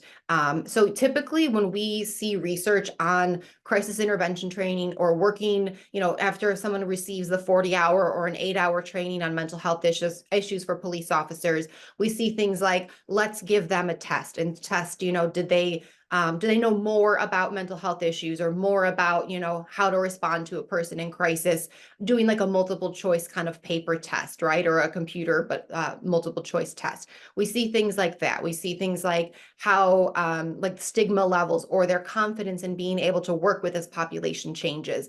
But what James and James did was actually come together, bring together law enforcement officials from all over the country and go through this really iterative process of thinking and asking, what are the most difficult experiences that you can have as an officer? What things make responding to a person in crisis more difficult? So you'll see at the bottom, sort of the middle here, the difficulty category. So that's a big component of that is not only what did the officer do, but how difficult is that situation for that officer? And then the performance category is actually looking at and helping us to be able to code objectively, how did the officer respond? There are I'm not sure the exact total number of items for each one, but we narrowed it down. I think there's over 100, but we narrowed down our categories that we chose to use from the performance and difficulty category, and ones that were more pertinent specifically to people with like a mental health type of crisis or behavioral health crisis. So we're looking at, was the officer giving enough space? Is the officer showing empathy? Is the officer willing to spend time with the individuals who are present? So we'll look more at some examples of that. But the really nice thing that really seemed to help get the buy-in and the ability for us to do this research is really that difficulty category. If anyone has ever done research or worked with the police department, you might know that they are sort of nervous sometimes about people accessing data. And so we were able to get more buy-in that way. And the fact that officers had, co-created this measure essentially and been a piece of this and a part of this. And so in addition to looking at using our metric that includes these performance and difficulty categories, we're also collecting demographic data. We are getting that from records. So we have the race, ethnicity, gender, of the responding officer, and then the person in crisis. So we have that information as well so that we can try to parse, are there differences in terms of what that responding officer's gender or race is in comparison to the other individuals? Are there differences from that perspective as well? Because we know from research that is a big potential component as well in, officers and how they might respond to a call. You can go to the next slide. Okay, so this is a tad bit blurry for some reason, but I think I can see this okay. So this is just, I created this little graphic. It's just a handful of some of the options or items on the performance indicator measure. And so I wanted to give sort of a broader view of this in case anyone else, whether you're a student, other researcher, someone who's interested in this measure. There's a lot of different categories of performance, and it can be used for different types of research. So you might want to keep certain categories and, like we did, maybe eliminate ones that aren't as useful for that. So there are even things like training and wellness and whether or not the officer, has maintained different levels of physical fitness. You can look at civil commitment laws within that jurisdiction or that state. That's an option as well to look at. We have focused in on quite a bit on this, the tactics. So really, what is the officer doing in response to the person in crisis? So I gave a few examples already, but some additional ones would be, how are they lowering their voice, right? How are they talking to the person? Are they getting information from, collateral individuals? Are they trying to get individuals, if they're family members, caregivers, or just the general public, if they're kind of potentially might be making the situation more difficult, getting them, to kind of go to the side and being able to really focus on that person in crisis, giving them options. So not just mandating and saying, you're going to go and do this, but being able to say, we could do it this way, we could do this instead, even if it's ultimately that the person has to go to the hospital, giving them a choice of how they can go to the hospital, or whether it is, something they can go of their own accord. So giving options like that. And then the next slide is the difficulty measures, if you want to go to that last slide. And so, again, some of these things we kept and some we didn't, but safety issues, one example, which thankfully we have not encountered in our research, but is something depending on the, law enforcement or type of agency you're looking at, hostages being present. These are all things that obviously if an officer is responding, if there's hostages involved, of course, that would make the situation much more difficult. Person in crisis, their symptoms. This is a category that we have included most of the items within our spreadsheet. We're really using an Excel spreadsheet, and we're writing down whether these things are experienced or not at that scene. So the person appears to be hallucinating, if they appear to have delusions, you know, if there's things like if they're naked, right? Because that's going to indicate something, you know, additional is kind of going on, or something like the severity of the situation. And then like if their moods are shifting, right? If something might be indicative of like a manic episode. And then person in crisis characteristics, if we know that they've had a negative history of encounters previously with the police, if they know the officer or not, if they're elderly, if they're a child, all those types of things are things that are asked. And then any communication barriers. So if there appears to be like differences or difficulties in communication because of language barriers, if the person has a severe disability that makes it more difficult for them to communicate with the police, things like that. Environmental issues. So even things like the weather, right? If it's pouring down rain and it's outside that they're meeting, that would be considered an issue. If the person's on foot and they could run away, or if they're in a vehicle, that increases the difficulty of it. Other people present, and then resources. So again, these are the two components. And so when we're done collecting data, we've got about 80 data pieces of individual responses to a person in crisis so far. So we have, like I said, it's, I think about 30 of the performance indicators, and then about, I think 67 of the difficulty indicators. And so we're going to be able to use this to ultimately give a score for each of those. And you'll see on the right-hand side, there are these different scores. And so something like hostages being present, of course, is going to have more points because that's going to increase the difficulty of the situation. And so, we're going to be looking at that again, probably running some regressions, adding in those demographic variables, and then also wanting to look at not only before and after that CIT training and matching that up with individual officers to see what were they actually doing before and what are they doing after that training, but then also looking in general at CIT versus non-CIT trained officers and trying to see, is there a difference, in the type of training that they have received or not received.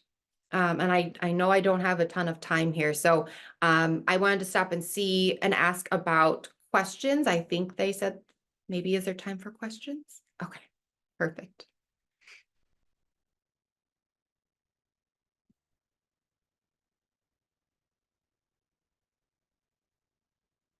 And I'm not sure, are the questions coming through in the chat, or I'm not We're sure. checking the Q&A.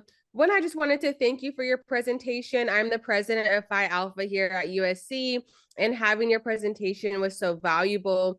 I recently have been hearing more about I did a forensic training last week, and hearing about like the connection between social workers and the police, and how we can really be of support to the community during that time. Your research and your presentation is just really on with what's happening in society and in our community. So thank you for your offerings and being here today with us. Thank you so much. I'm glad to be here.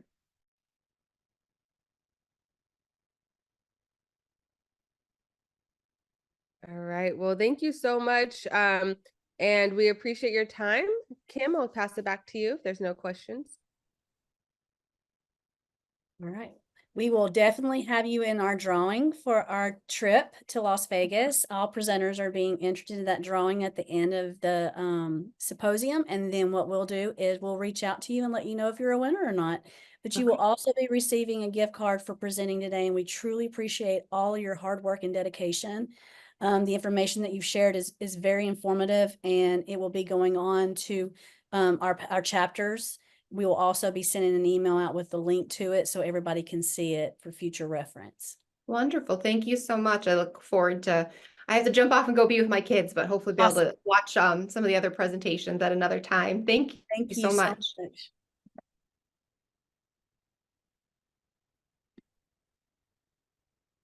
All right, we're on to our next presentation.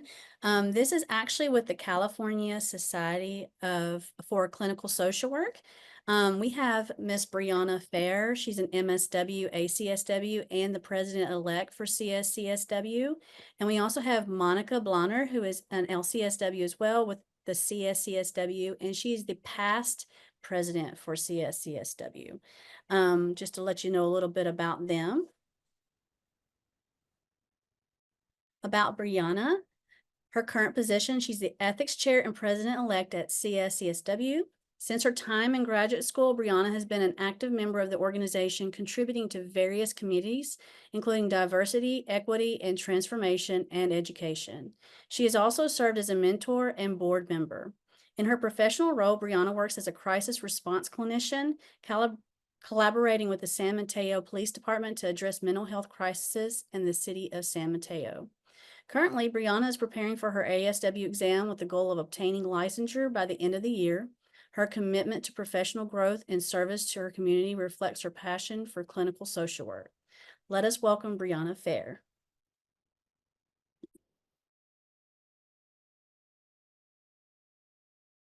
And I apologize, we also have Monica. I apologize, Monica.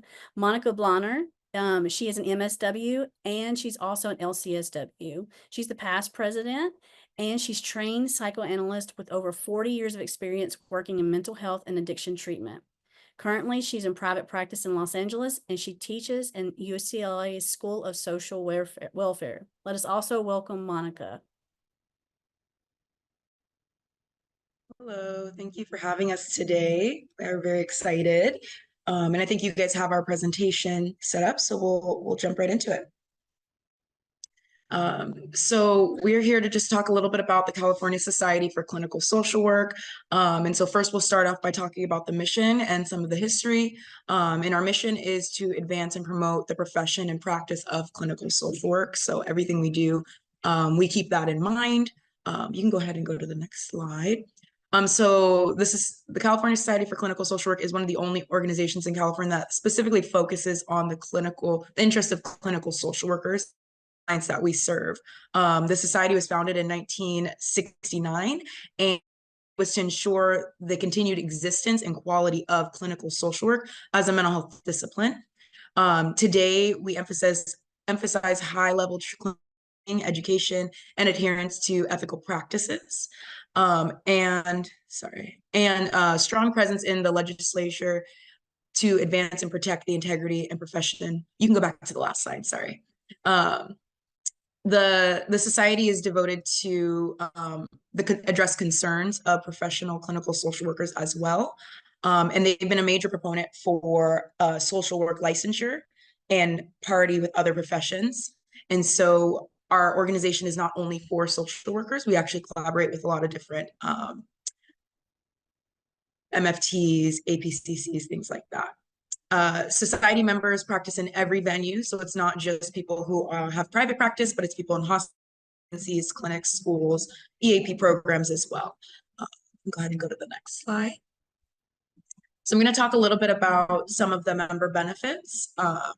Some of the ones I'm going to touch on have to do with professional development within the society. So as a member, you would have access to statewide educational events on different clinical topics and also have access to free CEUs or discounted CEUs as well. We also provide workshops required by the BBS. So we do like every other year, I believe, or every year we do the law and ethics, and we provide it at a reduced rate to our members. We also offer free ethics consultations. So like mentioned before, for the ethics committee. And so what we do is we answer emails and phone calls from people who have concerns about things that are happening in their practice, in their agency, and support them with getting connected to appropriate resources or helping them kind of just talk through some of the issues that are happening within their profession. And then I'm going to go ahead and pass it to Monica to talk about some of the other benefits that we have.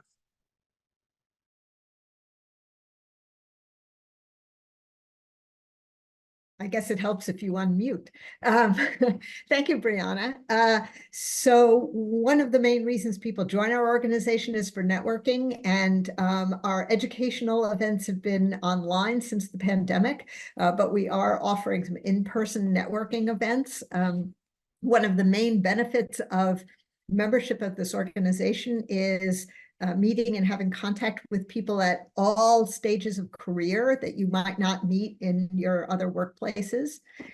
We do have a statewide list service We also, since the pandemic, one of the benefits of being online has been able to offer statewide consultation and support groups, including Real Talk. We have a telehealth group that I just led this morning.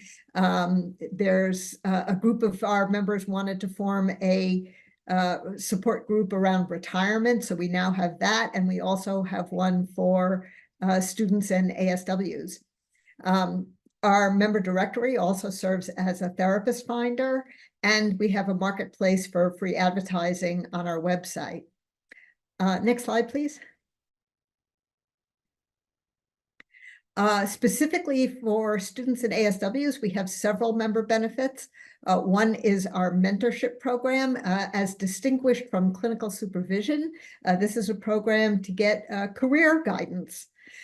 We also have a BBS liaison that serves two functions. One is to keep our membership abreast of changes to the laws that related to the BBS, but also specifically, for those of you that haven't experienced this yet, getting in touch with the BBS can be notoriously difficult. So we established this liaison where if you're going through the licensing process, you can contact our liaison and they will get the BBS to answer your specific question about your licensing application or renewal application. It's a very useful service. Again, we have a support group for students in ASWs, and we have a supervisor list, a supervisor finder of our members that provide supervision for hours, because we understand that that's one of the things that can be difficult to find is a good clinical supervisor. Next slide, please. Getting involved. So we are primarily a volunteer-run organization, and there are a number of ways that you can get involved and serve.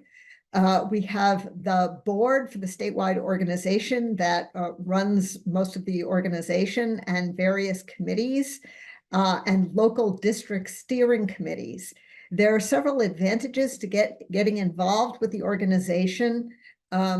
Personally, I feel that the more involved you are, the more you get out of it, because one of the main benefits is getting to meet people in colleagues that you wouldn't otherwise have access to. And it's a really good leadership experience, and can be resume building if you need to be working on that. So we have several committees: the advocacy, communications, diversity, equity, and transformation. The education committee, which I currently chair, plans and hosts all of our educational events.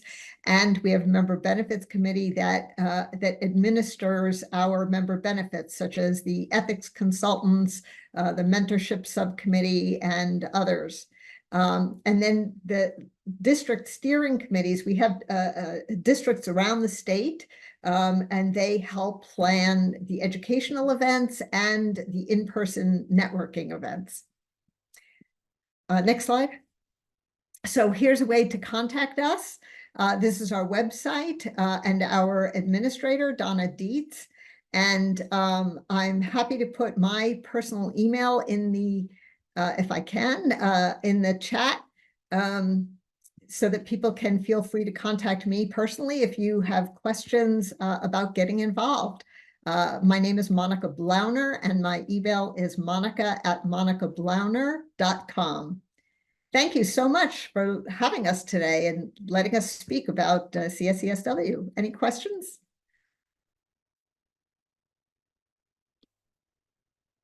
I will say that we have different membership levels, and including a membership, an annual membership for students that is $30. And if our membership year starts July 1st, and if you're joining for the first time at any point during the year, that membership dues are prorated.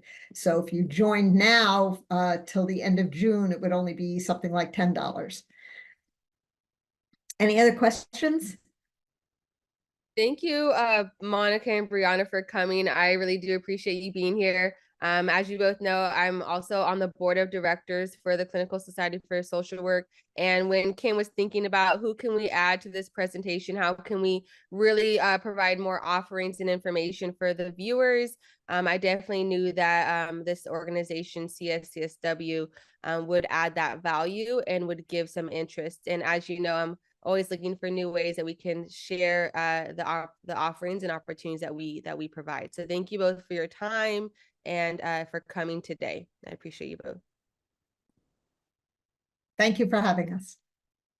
Thank you. All right, Kim, I'll pass it back to you and we'll move forward to our next presenter. Thank you. All right, we have our next set of presenters and actually our last set. This is Dr. Shannon Johnson, PhD, LSW, MPP. She is with the UCCS Phi Alpha faculty. She's a UCCS Phi Alpha faculty advisor. We also have Dr. Stephanie Gangmi. I think I said it right. I hope I did. PhD, MSW, UCCS professor. And then we also have Ren Licklitter Klein. I hope I said that name right. Please make sure that you pronounce that when you get on. She has an MDiv. She is MSW candidate, and she's with Delta Kappa Phi Alpha president.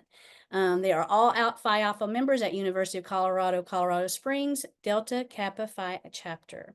Their presentation title is a multi-method qualitative examination of moral injury in law enforcement. And their research proposal is the authors have recently interviewed more than 30 law enforcement officers, LEOs, applying multiple qualitative methods to gain in-depth insights into the lived experience of moral injury among professionals in corrections contexts. Key findings will be shared from an interpretive phenomenological analysis of moral injury among LEOs, alongside findings from a cognitive interviewing inquiry that was conducted with LEOs specifically for the purpose of tailoring conceptualizations of MI to the specific corrections context. So to let you know a little bit about each of these presenters, I'm going to give you some information. So about Dr. Shannon Johnson.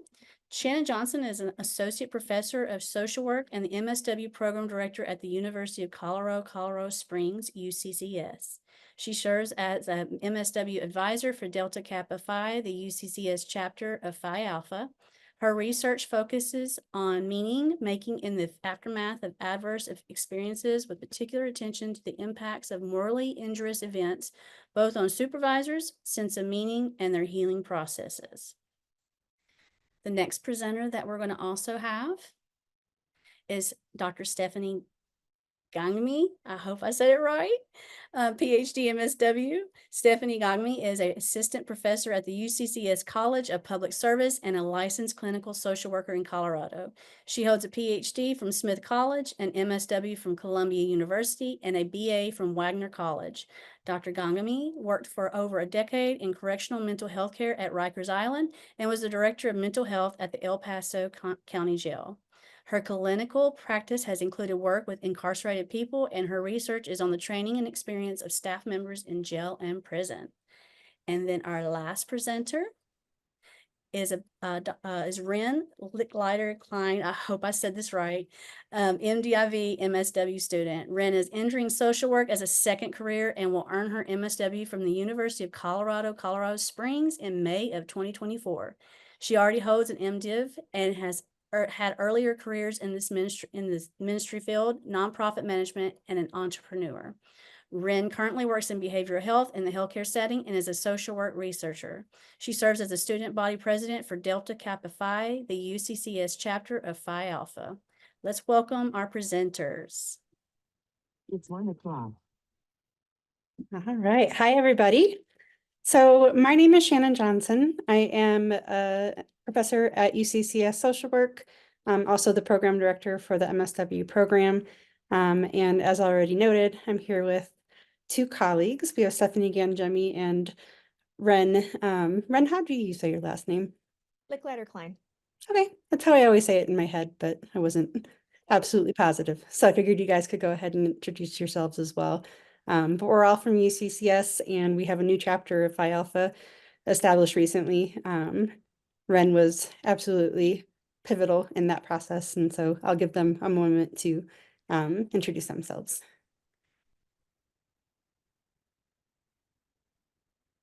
Hi, everybody. Stephanie Gangemi. Really glad to be here. Thank you for having us. And it was very, very close, Kimberly. Thank you. And it's complicated, the two Gs, but just pretty much you heard the background. And the only thing I would add is really passionate about moral injury. Here, thinking about law enforcement. I'm also a law enforcement spouse. And so that's part of how this came to be important to me, among other reasons. So thanks for having us. Yes, and I'm Ren Klein, getting ready to graduate with my second master's degree in a matter of weeks. I'm super excited about that. Yeah, so I joined this project probably about a year and a half ago when we started it with Dr. Johnson, kind of looking at moral injury from the lens of law enforcement officers and correctional officers. And so it's been a fascinating piece of research that we've been discovering. So thanks for letting us present.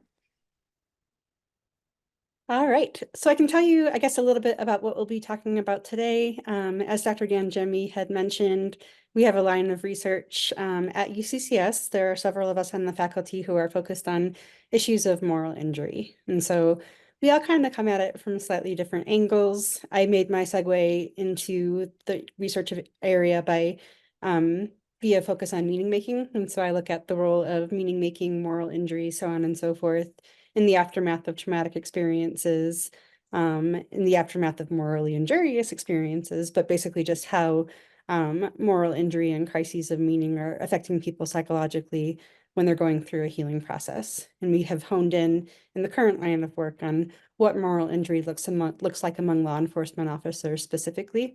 There's obviously a lot of morally injurious events that officers face very regularly, and there's a lot of research to show that there are consequences to come of those events. And so we can go ahead and, I'm not seeing the screen share for some reason. I think I messed up my view somehow. And so if we're not on the next slide, if we could advance, Stephanie. We're there. Yeah, We're okay, perfect. Perfect. And so I'm just going to give a brief overview. What is moral injury? Increasingly, people are learning what moral injury is, but we're finding through this study that many people are not familiar with this term, which is totally understandable. It typically has not been applied to the helping professions, which Ren will talk about on the next slide. But moral injury, it's been described by journalist Diane Silver as the deep soul wound that happens following when somebody violates their moral or ethical code or witnesses that happening in generally a high stakes situation that results in somebody just violating what they believe in and their sense of self, their sense of the world, their sense of relationship to others.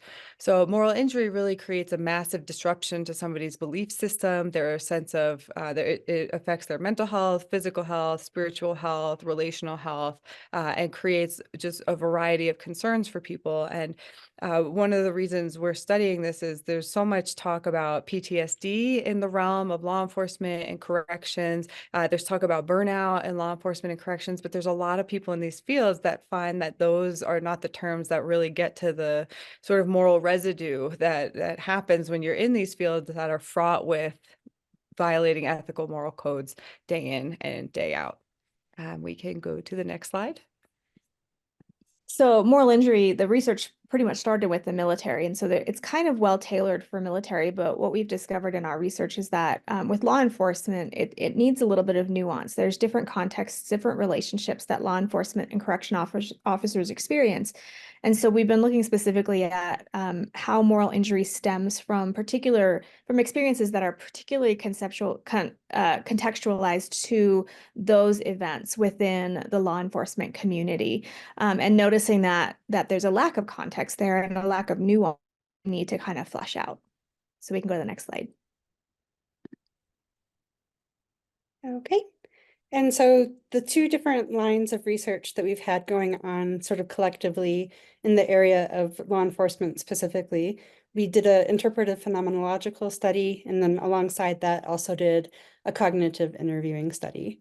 Interpretive phenomenological analysis and cognitive interviewing are both qualitative methods, but they come at the purpose of kind of clarifying lived experiences from two different angles. With interpretive phenomenological analysis, you're really trying to do sort of a deep dive into lived experience to give the nuance that's lacking to understand what moral injury really looks like among this population as compared to other populations, perhaps. Whereas with cognitive interviewing, it's focused less on lived experience and more on the fit of a construct. And so it's tailored specifically for looking at the degree to which moral injury, as talked about, are understood among veterans, for instance, does or does not map onto the law enforcement experience, and then identifying ways in which we might need to be more specified when working with law enforcement officers around moral injury. We had 25 people for the phenomenological analysis piece and 6 for the cognitive interviewing piece. And that maps on pretty closely to what you generally see for these methods. Cognitive interviewing in particular tends to have very small samples. But for both of those samples, we were intentional about having diversity across the profession. So folks from all different ranks of the profession, diversity in terms of age, race, and gender, and then also police departments versus sheriff's offices. And we also had some folks in correctional settings.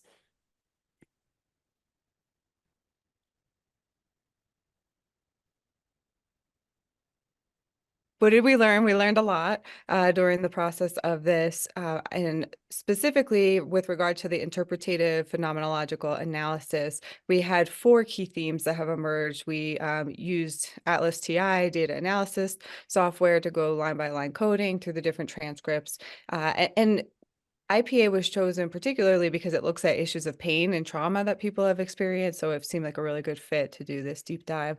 So the first theme was that it basically experiences of moral injury are potent. They are happening. All of the participants found that moral injury bore relevance to them. Almost none of them had ever heard of this term before. And so once we introduced it, they were like, now I finally have words to describe this thing that I've been experiencing for many years. And that was really eye-opening to hear from our participants. And then the next was that interpersonal professional dynamics have a massive effect on experiences of moral injury, particularly what we're relying on this literature that identifies this term institutional betrayal trauma. Nobody used that term, but they described this idea of feeling really betrayed and abandoned and left behind by their organizations, by their leadership. And so while some participants were able to say moral injurious things that they themselves did, a lot of the moral injury was the harm that came from the leadership that was overseeing their work. And the next 2 themes were that morally, unsurprisingly, morally injurious experiences harm people. They create damage, and then that trickles down to communities. It trickles down into the way they interact, the way they police. Some of the participants had examples of ways that they directly hurt people, like doing problematic strip searches that had not needed to be done, or arresting people because they were commanded to arrest people, even though there was really no probable cause in those situations. And other people talked about the moral injury trickling down in a way of feeling betrayed by leadership, betrayed by communities who they were feeling are turning their back on policing. And so they stopped making arrests. They stopped doing their job to a degree. That was actually a really prevalent theme that came from these interviews. And so this was heavy, like the data was really intense and people were tearful, and it was weighing heavily on the souls of these participants.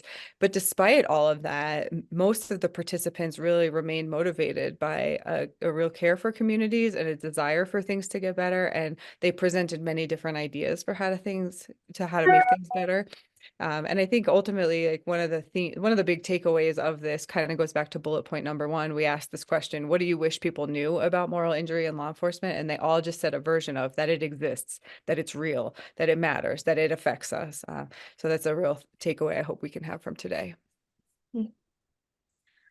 So the other method that we used was cognitive interviewing, and looking at specifically if the current conceptualization of moral injury with this particular population.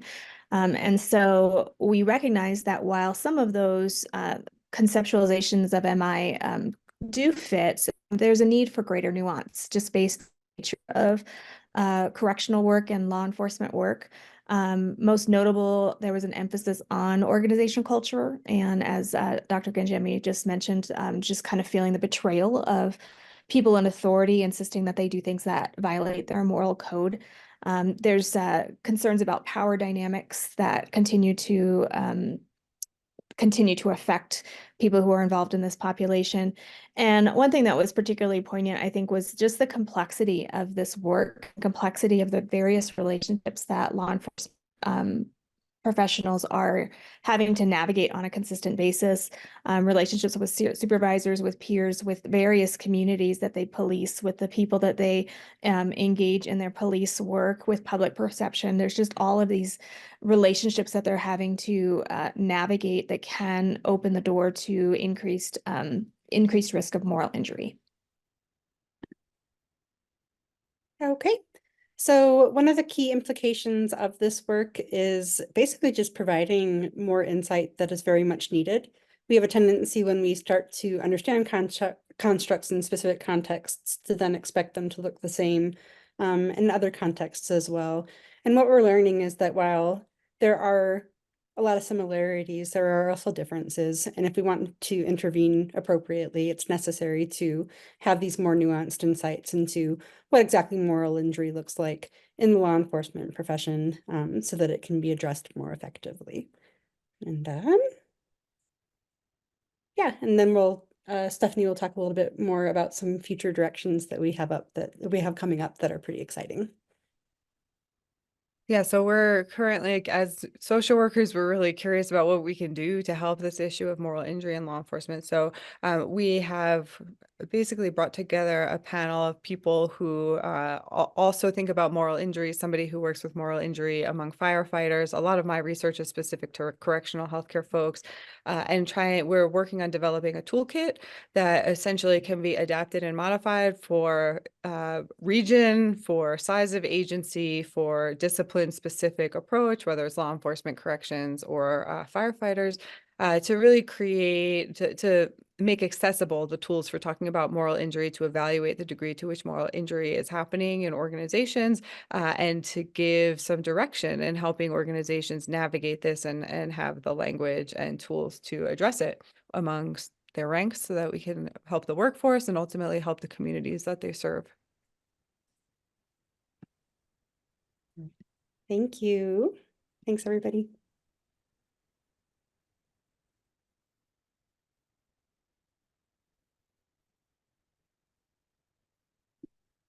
So I had a question, and I know that I'm not going to try to say her name wrong.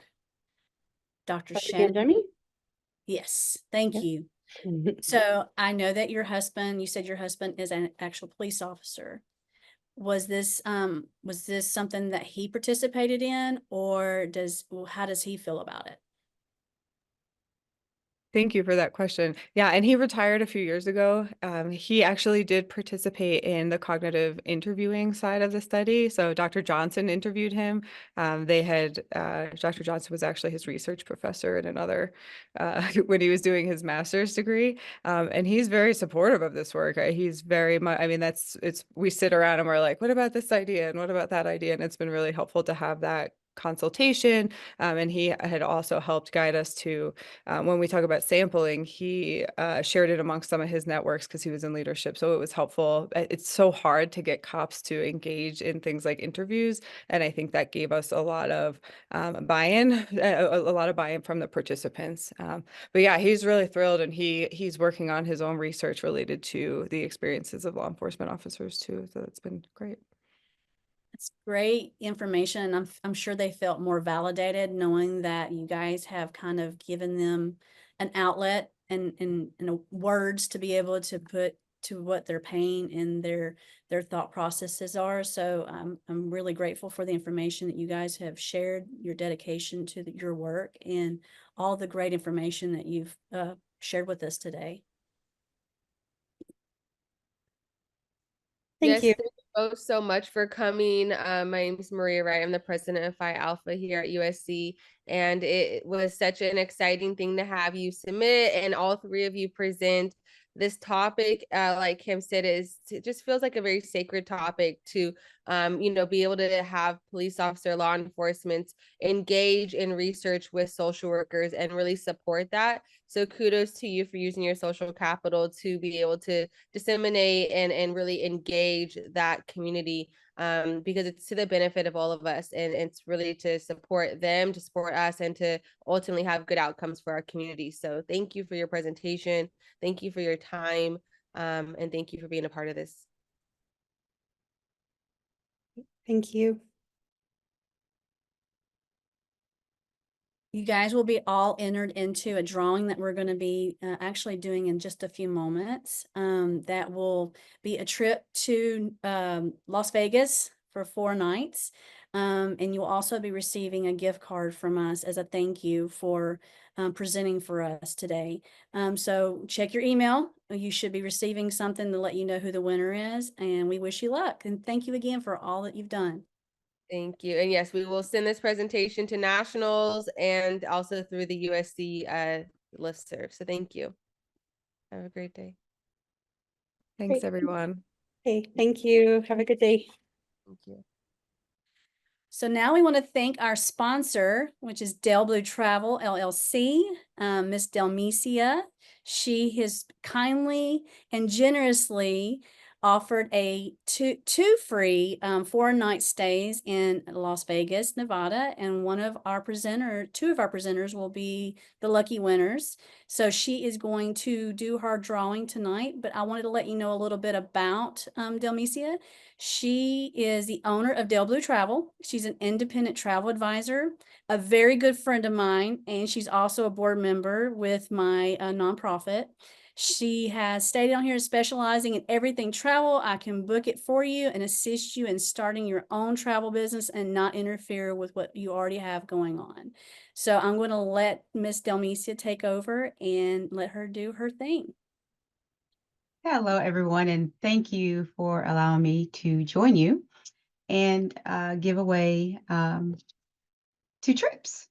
So again, my name is Delmecia Blumenberg, and I am based here in Nashville, Tennessee. So I'm not going to take up too much of your time. So what I will do is share my screen. And would you be able to, whoever's hosting, disable participant screen sharing?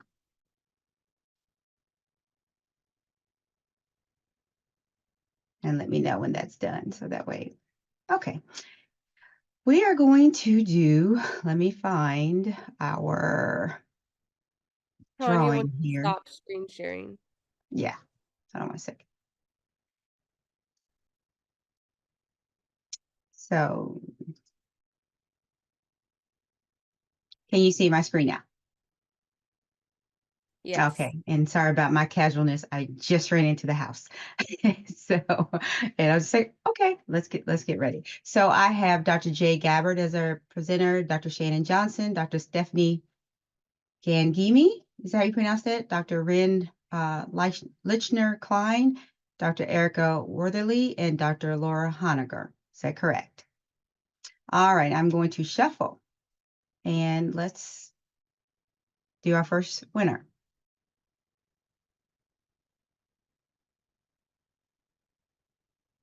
Dr. Shannon Johnson.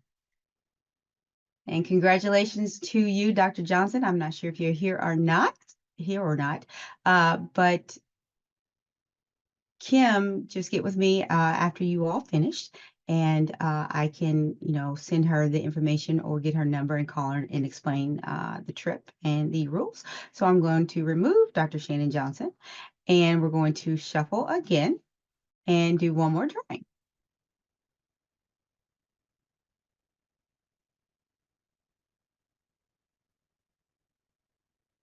Dr. Laura Honegger, I think that's how you pronounce that. So congratulations to our winners. And like Kim said, this is a Las Vegas trip. And I am more than happy to give these trips away. Kim, I love her to death. I went to school with her and still, fondly or not, we still keep in touch here in Nashville, Tennessee. So again, congratulations to our winners. And of course, if you ever need any travel needs taken care of, just let me know. Thank you. And we're going to send your information out with these winnings so that we can let everybody know who you are and what you offer. And we truly appreciate it. And thank you for being a 49ers fan. And thank you for the drawing. We really appreciate your sponsorship and all that you do. It is my pleasure. And you ladies have I think it's all ladies on here, have a great rest of your weekend and afternoon, and happy Easter to you. Thank you so much for coming, and thank you for your sponsorship. My pleasure.